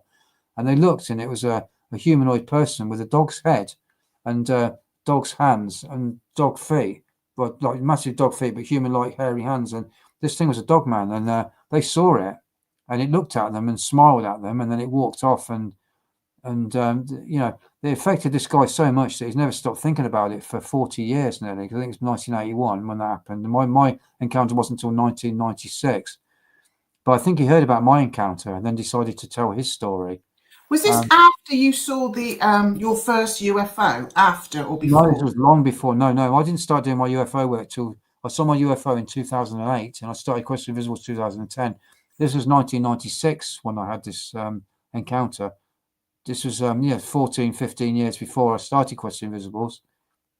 It's interesting because people say, "Oh, well, they can't live in England. You'd see them or something." Well, I mean, we've just done a whole hour and a half of you basically showing portals of things coming through portals. They probably could hide, but it's also interesting, Nick, that it was attracted to you, and then this UFO sort of revealed itself to you, which then opened up you doing all this research. It was almost as if it was giving you a nudge in this direction. I don't know what you think about that. Yeah, the visibles thing very much felt like that. It's almost like I was destined to do that. But the thing with the werewolf thing, I mean, I never considered it being a dogman. I never heard of dogman in them days. But when I first put my story onto Deborah Hatswell's thing and did the thing with Ben, dozens of people contacted me saying that they had similar I never saw nothing. This thing, I could hear growling and following me, but I never saw nothing. Even in the area where there was like a ball court and some strong lights came down, I heard this thing grunting and growling, but I never saw nothing. So as far as I know, this thing was invisible and it was stalking me. And I heard back from dozens of people, some of them elderly people who'd taken dogs for a walk, and they'd heard a similar thing, and some of them had like freaked out, totally freaked out. I think one old couple lost something off their dog's collar, and they went back down to get it, and one of these old people saw a dog man crouching. But I've got a friend up north, a guy called Alex, and now he's filmed stuff in the woods, the deep woods of North Yorkshire. He's filmed like lights appearing and things coming through portals, and one of them is a dog man like thing with a dog's head. I think these things can come through from other realities. Yeah, there's this really good video on LA Marzulli. The guy who took the video now, I think, has passed away, but it is of like a circular portal and this kind of. LA Marzulli calls it the Nephilim because he's Christian. I've got his two books. Yeah, he's very much Christian. That kind of, bent. They definitely look demonic. They definitely seem demonic. I mean, the people who have seen these things are so scared. I mean, the fear that I felt that day, I've never felt anything like that in my life. It was. I had it's almost like a primeval fear. They said to me, "You got to get out of here, boy." It was like monster. I thought monster. I felt under threat, like I was going to die. I was going to get eaten, and I've never ever felt a fear like that in my life. I ran so fucking fast. I ran like hell, and basically, just as I got up to the end of this live alley, the bus came, and I ran across the road. And the bus, because it was a warm night, the bus had its door open. I jumped onto the bus, grabbed the pole. I just managed to get out to the guy. I just managed to say to the bus driver, Cowley, please. And he says, "Oh, you look pale, mate. You look like you've just seen a ghost." And I told him what happened down Live Alley. I've never heard of any reports. People go missing all the time, don't they? Say again? People go missing all the time. I've never heard of anything from down there before. And it's only about half a mile long, and it's in between two estates. So I've never heard of anything untoward down there. But this thing, I mean, I never went down there for nearly 20 years. I wouldn't dare go down there till I went down there with Ben. And Ben's quite a big guy. I thought, okay, if anything kicks off, I've got Ben. He'd be the first one running for the hills, wouldn't you, Ben? Yeah, I could probably run faster than him though, so I don't think Ben he'll make a better meal than me. But no, it scared the crap out of me. I mean, even when I went down there with Ben, I was pretty scared because I kept thinking this thing would manifest, knowing it's me again. But I'll tell you something, I used to like camping in out of way places with friends. You wouldn't get me going to, not unless I had a massive gang. These things are out there. Plenty of people have seen these dogmen type things. There's all sorts of other things people have seen. It's like the UFOs that I've filmed, these creatures. I think these things can come from the invisible, and they know when you're looking. I think that as well, Nick. And I think you've proved it with some of the stuff you've shown us tonight. Yeah. Well, I've shown stuff from the sky, stuff that's at ground level. I showed stuff from, directly linked with my cat's grave and stuff like that. I mean, that picture. I mean, look at that for a photograph. I mean, that one of the, coming out the cat's grave. I mean, that is a classic photograph, that one. I mean, if I don't say so myself, I mean, that's, I've captured that. I mean, and I've never captured nothing like that. I must have taken 1,000 photographs at that grave site over a year or so, a couple of years. I've never captured anything else apart from 4 photographs at his grave. No matter how long I've spent there, I've never captured nothing. I don't get even any Geiger counter hits anymore. I mean, I've stopped going out there now, but it all seemed to stop. And, and I thought, well, it's, I don't want to keep going out there anyway, because I want him to be in peace, rather than. Sure. I mean, you mentioned about having the Egyptian god by the graveside. It reminds me there, that it looks like some of the images you see on, Egyptian iconography, ancient iconography in ancient Egypt. I mean, that graveside lighting up on that one. I mean, that's, the whole, that was pitch dark. I mean, I could see nothing. It was pitch dark. It was like, imagine going out into the middle of some woods and you can't see nothing. And that's all I saw, nothing. And then when I got the photo back, this lit up. The photo before, there's nothing on the photo. It's just pitch dark. Nothing at all. Nothing at all. I don't know if you want to talk about it, but one of the most amazing stories you talked to us about when we came to your house the first time was a house. I don't even know if you've ever shown the picture or even want to, but that entity I caught in that house that I couldn't find. Yeah, the house, and there was no house there, was there? Yeah. I took a photo. I haven't got that photograph here, unfortunately. It's one of like an entity that I took, wasn't it? It's like a shadow man type entity. I think it's a picture of a shadow man type thing, isn't it? Yeah, and an actual house. Yeah. There's a weird old-fashioned house. Yeah. I was walking the dog one night, and I got a Geiger counter. I was just at the corner of this road. There's a road opposite me, a long road, and it's got like a bend in it. What happened was I was walking down there. It's quite a misty night, and it's quite dark, and I got a hit on the Geiger counter. Took a photograph. I couldn't really see at the time what I captured, but I got it home, and it had like this image of like an old house, and it had like this shadow man. And I thought, bloody hell, that's weird. I don't remember there being a house there.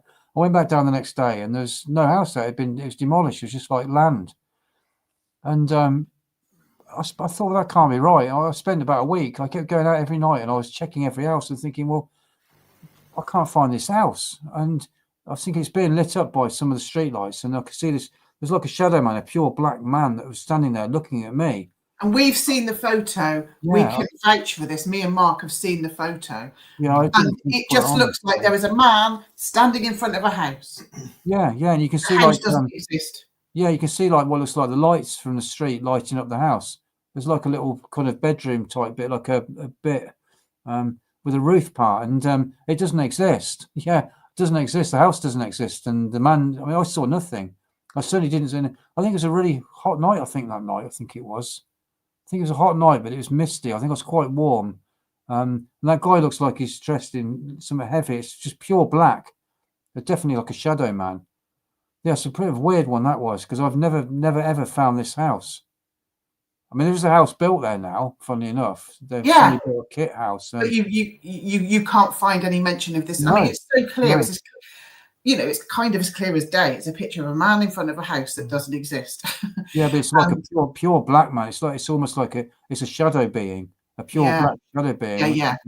With no feet. It looks like it's got form, doesn't it? It's quite a solid black form. It's not like some faded out sort of thing, is it? No. It looks like it is standing there. Yeah. I know you've had some recent stuff in your garden that you showed us as well that you might not want to talk about, Nick. Yeah, I've captured a lot of stuff. I mean, I've been doing this for 15 years. I mean, I was so obsessed with it that I was going out every night. I'd go out every day when it was sunny, recording, and then I'd be going out at night and recording stuff. I've had some experiences in my garden actually where I was sitting there one night with the camera, and what happened was I started hearing like a crunching noise coming from the woodland area. We've got like a little woodland area. It's not like nothing too big, but it always gives me the creeps. But I suddenly heard something walking towards me across the grass, and at the time there was leaves all over the grass. I heard this crunch, and it started getting faster and faster, and something ran at me. And basically, this particular time, nothing happened. It didn't trigger the lights on the side of the house, so it stayed dark. But I couldn't see anything, and I thought, I'm not going to run. And I ended up just getting up and not running, but walking upstairs really fast, and I was freaking out. My heart was going like mad. And then about 2 weeks later, it happened again. I was outside having a cigarette, and all of a sudden sounded like somebody threw a branch at me. And again, I heard something running at me across the grass, and this time the lights were triggered, the security lights, and I saw nothing, and it just faded out in front of me as it was just about to run into me. Bloody hell! I've had that kind of stuff happen, and I started like thinking, well, perhaps I shouldn't be doing this as much because I was out there, wanting this stuff to happen to me. And my sister started hearing things. I mean, she kept hearing me calling her in the early hours of the morning, and she thought I was calling her for some reason. And I kept hearing her calling me. And when you're by yourself, keep going missing or something. Have I just completely made that up? Didn't some food go missing? Oh yeah. Some food went missing. We went out. We bought some fish. Put it in my sister's fish cakes. I think it was salmon fish cakes. We put them in the sister's fridge. And one night I went to eat them on the Wednesday night. I thought, oh no, we're going to have them Thursday for dinner. And my sister said, yeah. Never saw them again. Went to get them out. They'd gone. And another thing happened. I was sitting with my sister in the kitchen, and I suddenly heard this massive boom sound, and it sounded like somebody had picked up the settee in the other room and thrown it on the floor, on a wooden floor, and it had gone boom. Now we haven't got a wooden floor in there, and my sister's just got like a concrete floor. But what happened was, the moment that happened, I just turned to my sister. I was just about to say, "Did you hear that?" And we heard somebody running through the house, and as they were running, they were going tapping the wall, going drumming as they were, and it came straight to us in the kitchen, and it just sort of fizzled out. You had stuff like that. I've had stuff gone missing. Yeah, it's. Well, they say if you stare at the abyss, it stares back, Nick, don't they? Yeah. I've seen stuff in mirrors as well. I mean, I got so scared. I took all the mirrors down in my house. About 2000. Well, they say they're portals, don't they? They can be. Yeah. Well, I had a mirror in my room. I had like a really old frame that had been done up. I had it in my flat before I moved here, and I think I took it down after Roy died. One of the dogs was growling at the mirror, and I thought I saw something. So someone said to me, paint the mirror black and bury it in the garden. So I buried it in the garden. I've never had a mirror in my room since. I don't sleep with an alarm clock either, because I've had things where I've heard the ticking, and the ticking has kind of made me go into a trance, and I couldn't move, and I've heard things calling me. So I don't have anything like that in my room. I don't have any mirrors anywhere. I also I've got two windows opposite each other, and I always make sure I want the curtains down, because when you've got two windows opposite, that makes like a portal. These things come through portals. They come through mirrors. They come through glass. When you've got one bit of glass reflecting against another, these things can come. With my greenhouse, I noticed that when I was having this trouble with stuff coming in the greenhouse, entities, I'd shine a flashlight and it'd hit one window, then hit the other, and it'd go back into infinity. And within that infinity, I saw things in that infinity, and that's where these entities seem to be, within that infinity of the light going back and forward, back and forward. So I won't have anything like that in my room. I've got no mirrors in my room at all. I've taken every mirror out. Yeah. Just won't have Well, there's something you can do. I know many moons ago, I used to work in a closed department of a shop, and you used to sit in the cubicle where you could get changed, and there was also a mirror on the door. Yeah. And me and my friends used to find it hilarious that you used to position the mirror so that you were in infinity. That's what I'm saying. Yeah. Two mirrors. And you go on forever and ever and ever. Yeah, well, I used to do that in my greenhouse and use a flash. What are you creating? You're creating forever. What are you creating? Another you, another you for infinity. Effectively, a portal. Yeah. Well, I started taking photographs into my I found in my greenhouse it created that, because obviously it's two windows, and at night I found that when I used a flash, it would send the flash into the infinity, and it'd go back and forth, and it was within that infinity that I was capturing these entities. If people are interested in some of the other photographs I've taken infrared, have a look at my website, questtoinvisibles.co.uk, and you'll see a whole section of evidence section of photographs taken in the greenhouse. And I've got loads of other stuff. The picture of that house that appeared, that's on there as well. The Shadow Man. I've got all sorts of stuff in there. I've got evidence of UFOs, evidence of most of the stuff you've seen tonight. I mean, a lot of the stuff that I've shown you tonight, the skyfish type stuff, we'll recap on a bit of that. A lot of that's in my book. These pictures, I don't think that that one's. These ones are from my book, Quest to Invisible. Just a couple of them aren't. That is. I think. Hang on, let's move that a minute. I didn't make it in time because I captured quite a lot of stuff after the book. That's in my book. That one and that jellyfish. That's not in the book because I captured that just after the book came out. These are in the book, I think. That's in the book. So a lot of this early stuff's in the book, and a lot of my early footage that I captured in the infrared is on the Quest to Invisible's YouTube channel as well, which is just QFTI. Both of those links are in the description. So Nick's website and his YouTube channel are both in the description on this live stream. Yeah. So there's that paper that I've done as well. I've done two-part papers actually. I've done one paper called Positive Findings on Constable's Organotic Bioforms. I've done another paper called another two-part paper. I think it's called Orinor and the Paranormal. Because Leon and I, we've done a lot of experiments. We found that we believe that this organ energy, call it chi, prana, it's life energy, and we believe that everything has that life energy, even things that are existing in the invisible or on other realities. And when this life energy becomes charged, for some reason, it creates what's known as Orinor. And we believe that this Orinor is a highly charged form of life energy, organ energy. And that's what's being picked up on the Geiger counter, which is why you detect it. I believe that when these entities come into this reality, they actually, just the fact they're coming into this reality is creating this Orinor charge. Or it may be that they're made of this energy. It's an excitement of the energy, or they're either made of it, or it's a reaction against them coming into this reality. It's creating it. Even though they're not physically in this reality, they're in this reality, but invisible. It seems to leave a trace, and you can pick it up on the Geiger counter. I believe that's what it is, a highly excited state of energy that these things are giving off or creating when they come into this reality. And UFOs seem to give it off when they come over, when they pass over your position. But the stuff like at Roy's gravesite, you sit there with a Geiger counter in pitch darkness, you'll hear nothing, and all of a sudden you get a Geiger hit, and then you take a photo and you get all that energy coming and forming, and that's what the Geiger counter is picking up, that energy, just a burst of energy forming, invisible energy, but it must be in this reality, although invisible, because it's registering on a physical implement, i.e. the Geiger counter. So it is registering in this reality, and you do feel it in the stomach, and of course the dogs I believe see infrared as well. Because I know you say, Nick, that you don't even need a Geiger counter as much as you used to now. You actually get a physical feeling of it, don't you? Yeah, and it's not nice. It's not nice because once you get to that point, it's very hard not to feel that. And, it's very hard when you're walking around. As I say, I started this work in 2010. I had no one to talk to till I got, till I started talking with Ben. I started getting on these shows. But so for 7 years, I was keeping it all to myself. I don't do that many shows and appearances. So I don't really talk to anyone about it, apart from a few close friends and yourself and my sister. But, I don't really talk too much to my sister because there's a lot of stuff I haven't told her because I don't want to freak her out.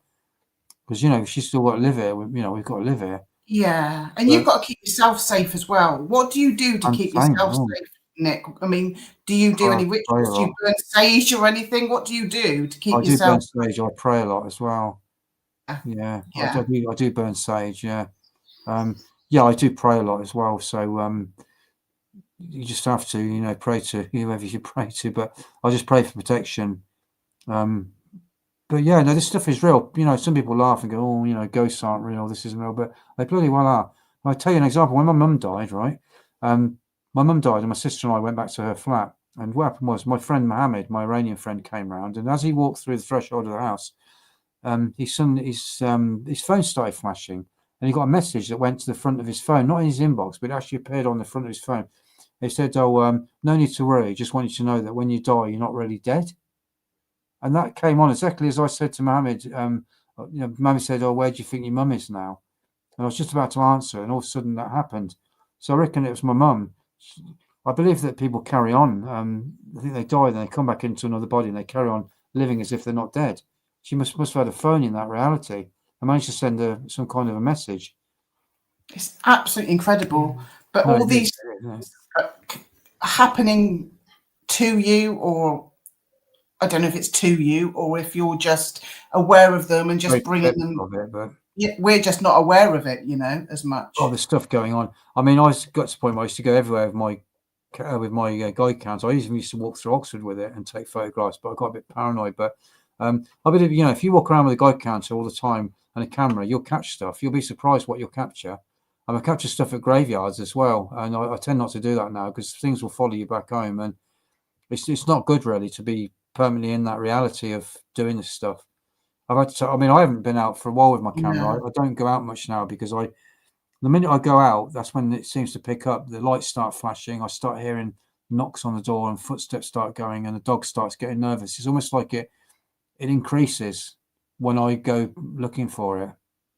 Yeah, I think just hearing your stories is enough for me, Nick. I won't be wandering around any graveyards with any Geiger counters anytime soon. It's probably best not to, because that whole reality can really muck your brain up. You still got to live in the real world, and the last thing you need is to have stuff like that, because it can affect your sleep and it can affect your well-being. Absolutely, I'm just not cut out for it. I'm just not. I 100%. Well, I'm not really. And I think it is because I believe it. I know it's true. Yeah, that's why I won't go anywhere near it with a barge pole. See, the lights keep flashing on and off. Yeah. I think we all need to send Nick some good vibes, and you need to be doing something to some protection. Nick. It's happening every second. Don't scare me now, but when you're by yourself, sometimes. There's a time when stuff happened, and my sister was away for a couple of days, and I didn't go back in the house. So I saw an orb go through a wall and appear in front of me, and then go through another wall and disappear. And I got so scared, I sat outside. I rang my sister up and said, "What time are you back?" She says, "Oh, I'm going to stay away another night." I was like, "Oh no!" So Christ, I'm going on travel lodge. I've got all the dogs in my room. I had the cat and 2 dogs and me in my room. And how's old Foxy? You got Nick's kind of got a little pet fox. She's not here. She's disappeared off somewhere.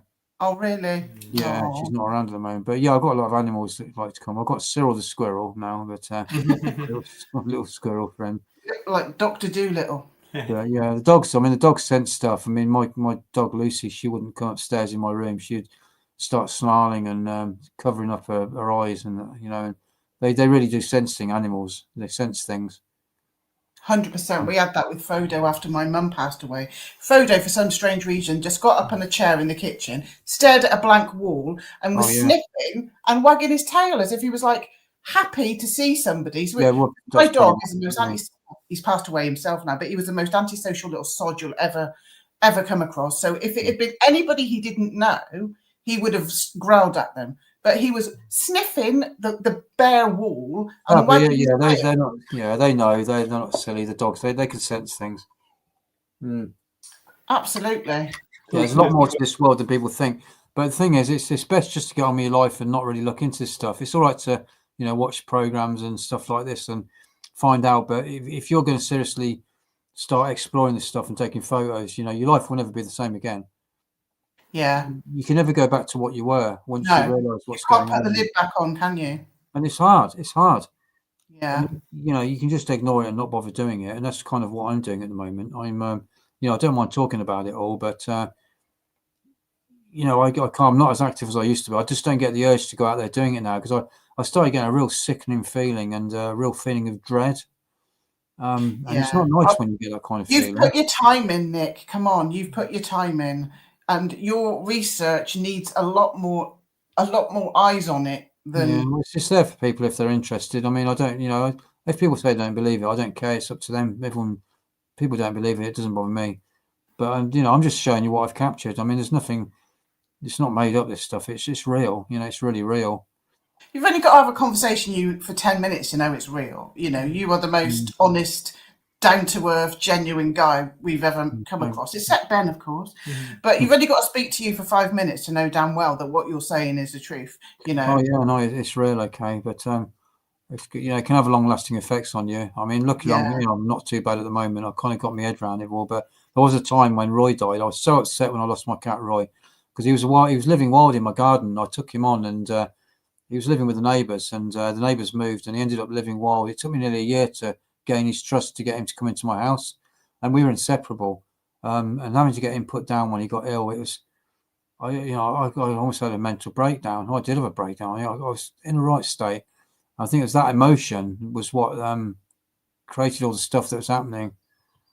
And I said to him, "Show me a sign you're still there," and that stuff come up, and I was upset at the time, and I don't want to keep going back to that point where I get upset. Even thinking about Roy makes me want to cry sometimes. I'll be quite honest with you, and it's not good for my mental health to go back to that point and sit around his grave asking him for a sign he's still there, because I've got to move on. I can't keep going back to that state. I might catch some good photographs, but it's not going to do me any good in the meantime. No, it's going to keep the wound open, Nick, isn't it? It's going to keep, I've proved enough what's out there. Other people have got to go forward now and start filming it. But, people say skyfish, don't it? There's a skyfish. These things do exist. They're fish in the sky. They're not insects. There are some things, insects get multiple repeats and people think they've captured something. It's an insect. But, I'll capture proper sky things that look like sky fish. And there are all sorts of stuff out there, strange things. It is out there. It is out there, and you've done more than your fair share, and you've got a massive body of work. And thank God you're coming to the symposium, because that'll get you a big audience. Yeah, it should be. Yeah, it should. The only thing about that is I'm very limited. I mean, my last talk, I talked for 2 hours 10 minutes. But I'm limited. I've got an hour at this thing, and I've only got 50 minutes plus 10 minutes questions. So I've got to scale it down to 50 minutes and not have loads and loads of. You've got some amazing images in there, though, Nick. It's hard to take them into 50 minutes. I don't know how the hell I'm going to fit it down to 50 minutes. I'm going to have to scale it down and just try and show just a few versions of things. See, the trouble is, it's not just me I have to talk about. I have to talk. My story is Trevor James Constable and the Italian group. I can't not talk about them, really, because they're intrinsic part of everything I've done. So I don't know. It's I'm having to really think about the sort of stuff. And also, my talk is just about the UFO side of biological UFOs. It's none of the stuff, the paranormal. I mean, some of my talks, I do one called Quest Invisibles, where I talk about everything. And sometimes I just talk about just the UFO type things, which is what I'm going to have to do at Glastonbury. Well, and then you can always say, go onto my website, go and for more, I was limited with my time, but if you want any more, then go and have a look at me. Website's advertised on the thing. Yeah, go and have a look at me on the Crafty Nihilist. Yeah. That's a bit rude, Mark Frey. Yeah. There's plenty of stuff in the book. I mean, it explains a lot of it in the book, and what I was going through at the time and how it happened. I mean, I think, it came out just before Roy died. I mean, I was really elated the book came out, and then obviously I lost my cat. It was a very bittersweet year, that was 2016 for me. I was really chuffed. Trevor died, which was really upsetting. And then the book came out. My mum passed away in 2016. I think nearly everybody on the planet was on their way out in 2016. I think it all started with David Bowie, and then it never got any better. It was a year, wasn't it? There was 2016. An incredible number of well-known people dying. And my mum. Obviously personal to. Yeah, to 2016 was an odd one. But there was something about that year. Yeah.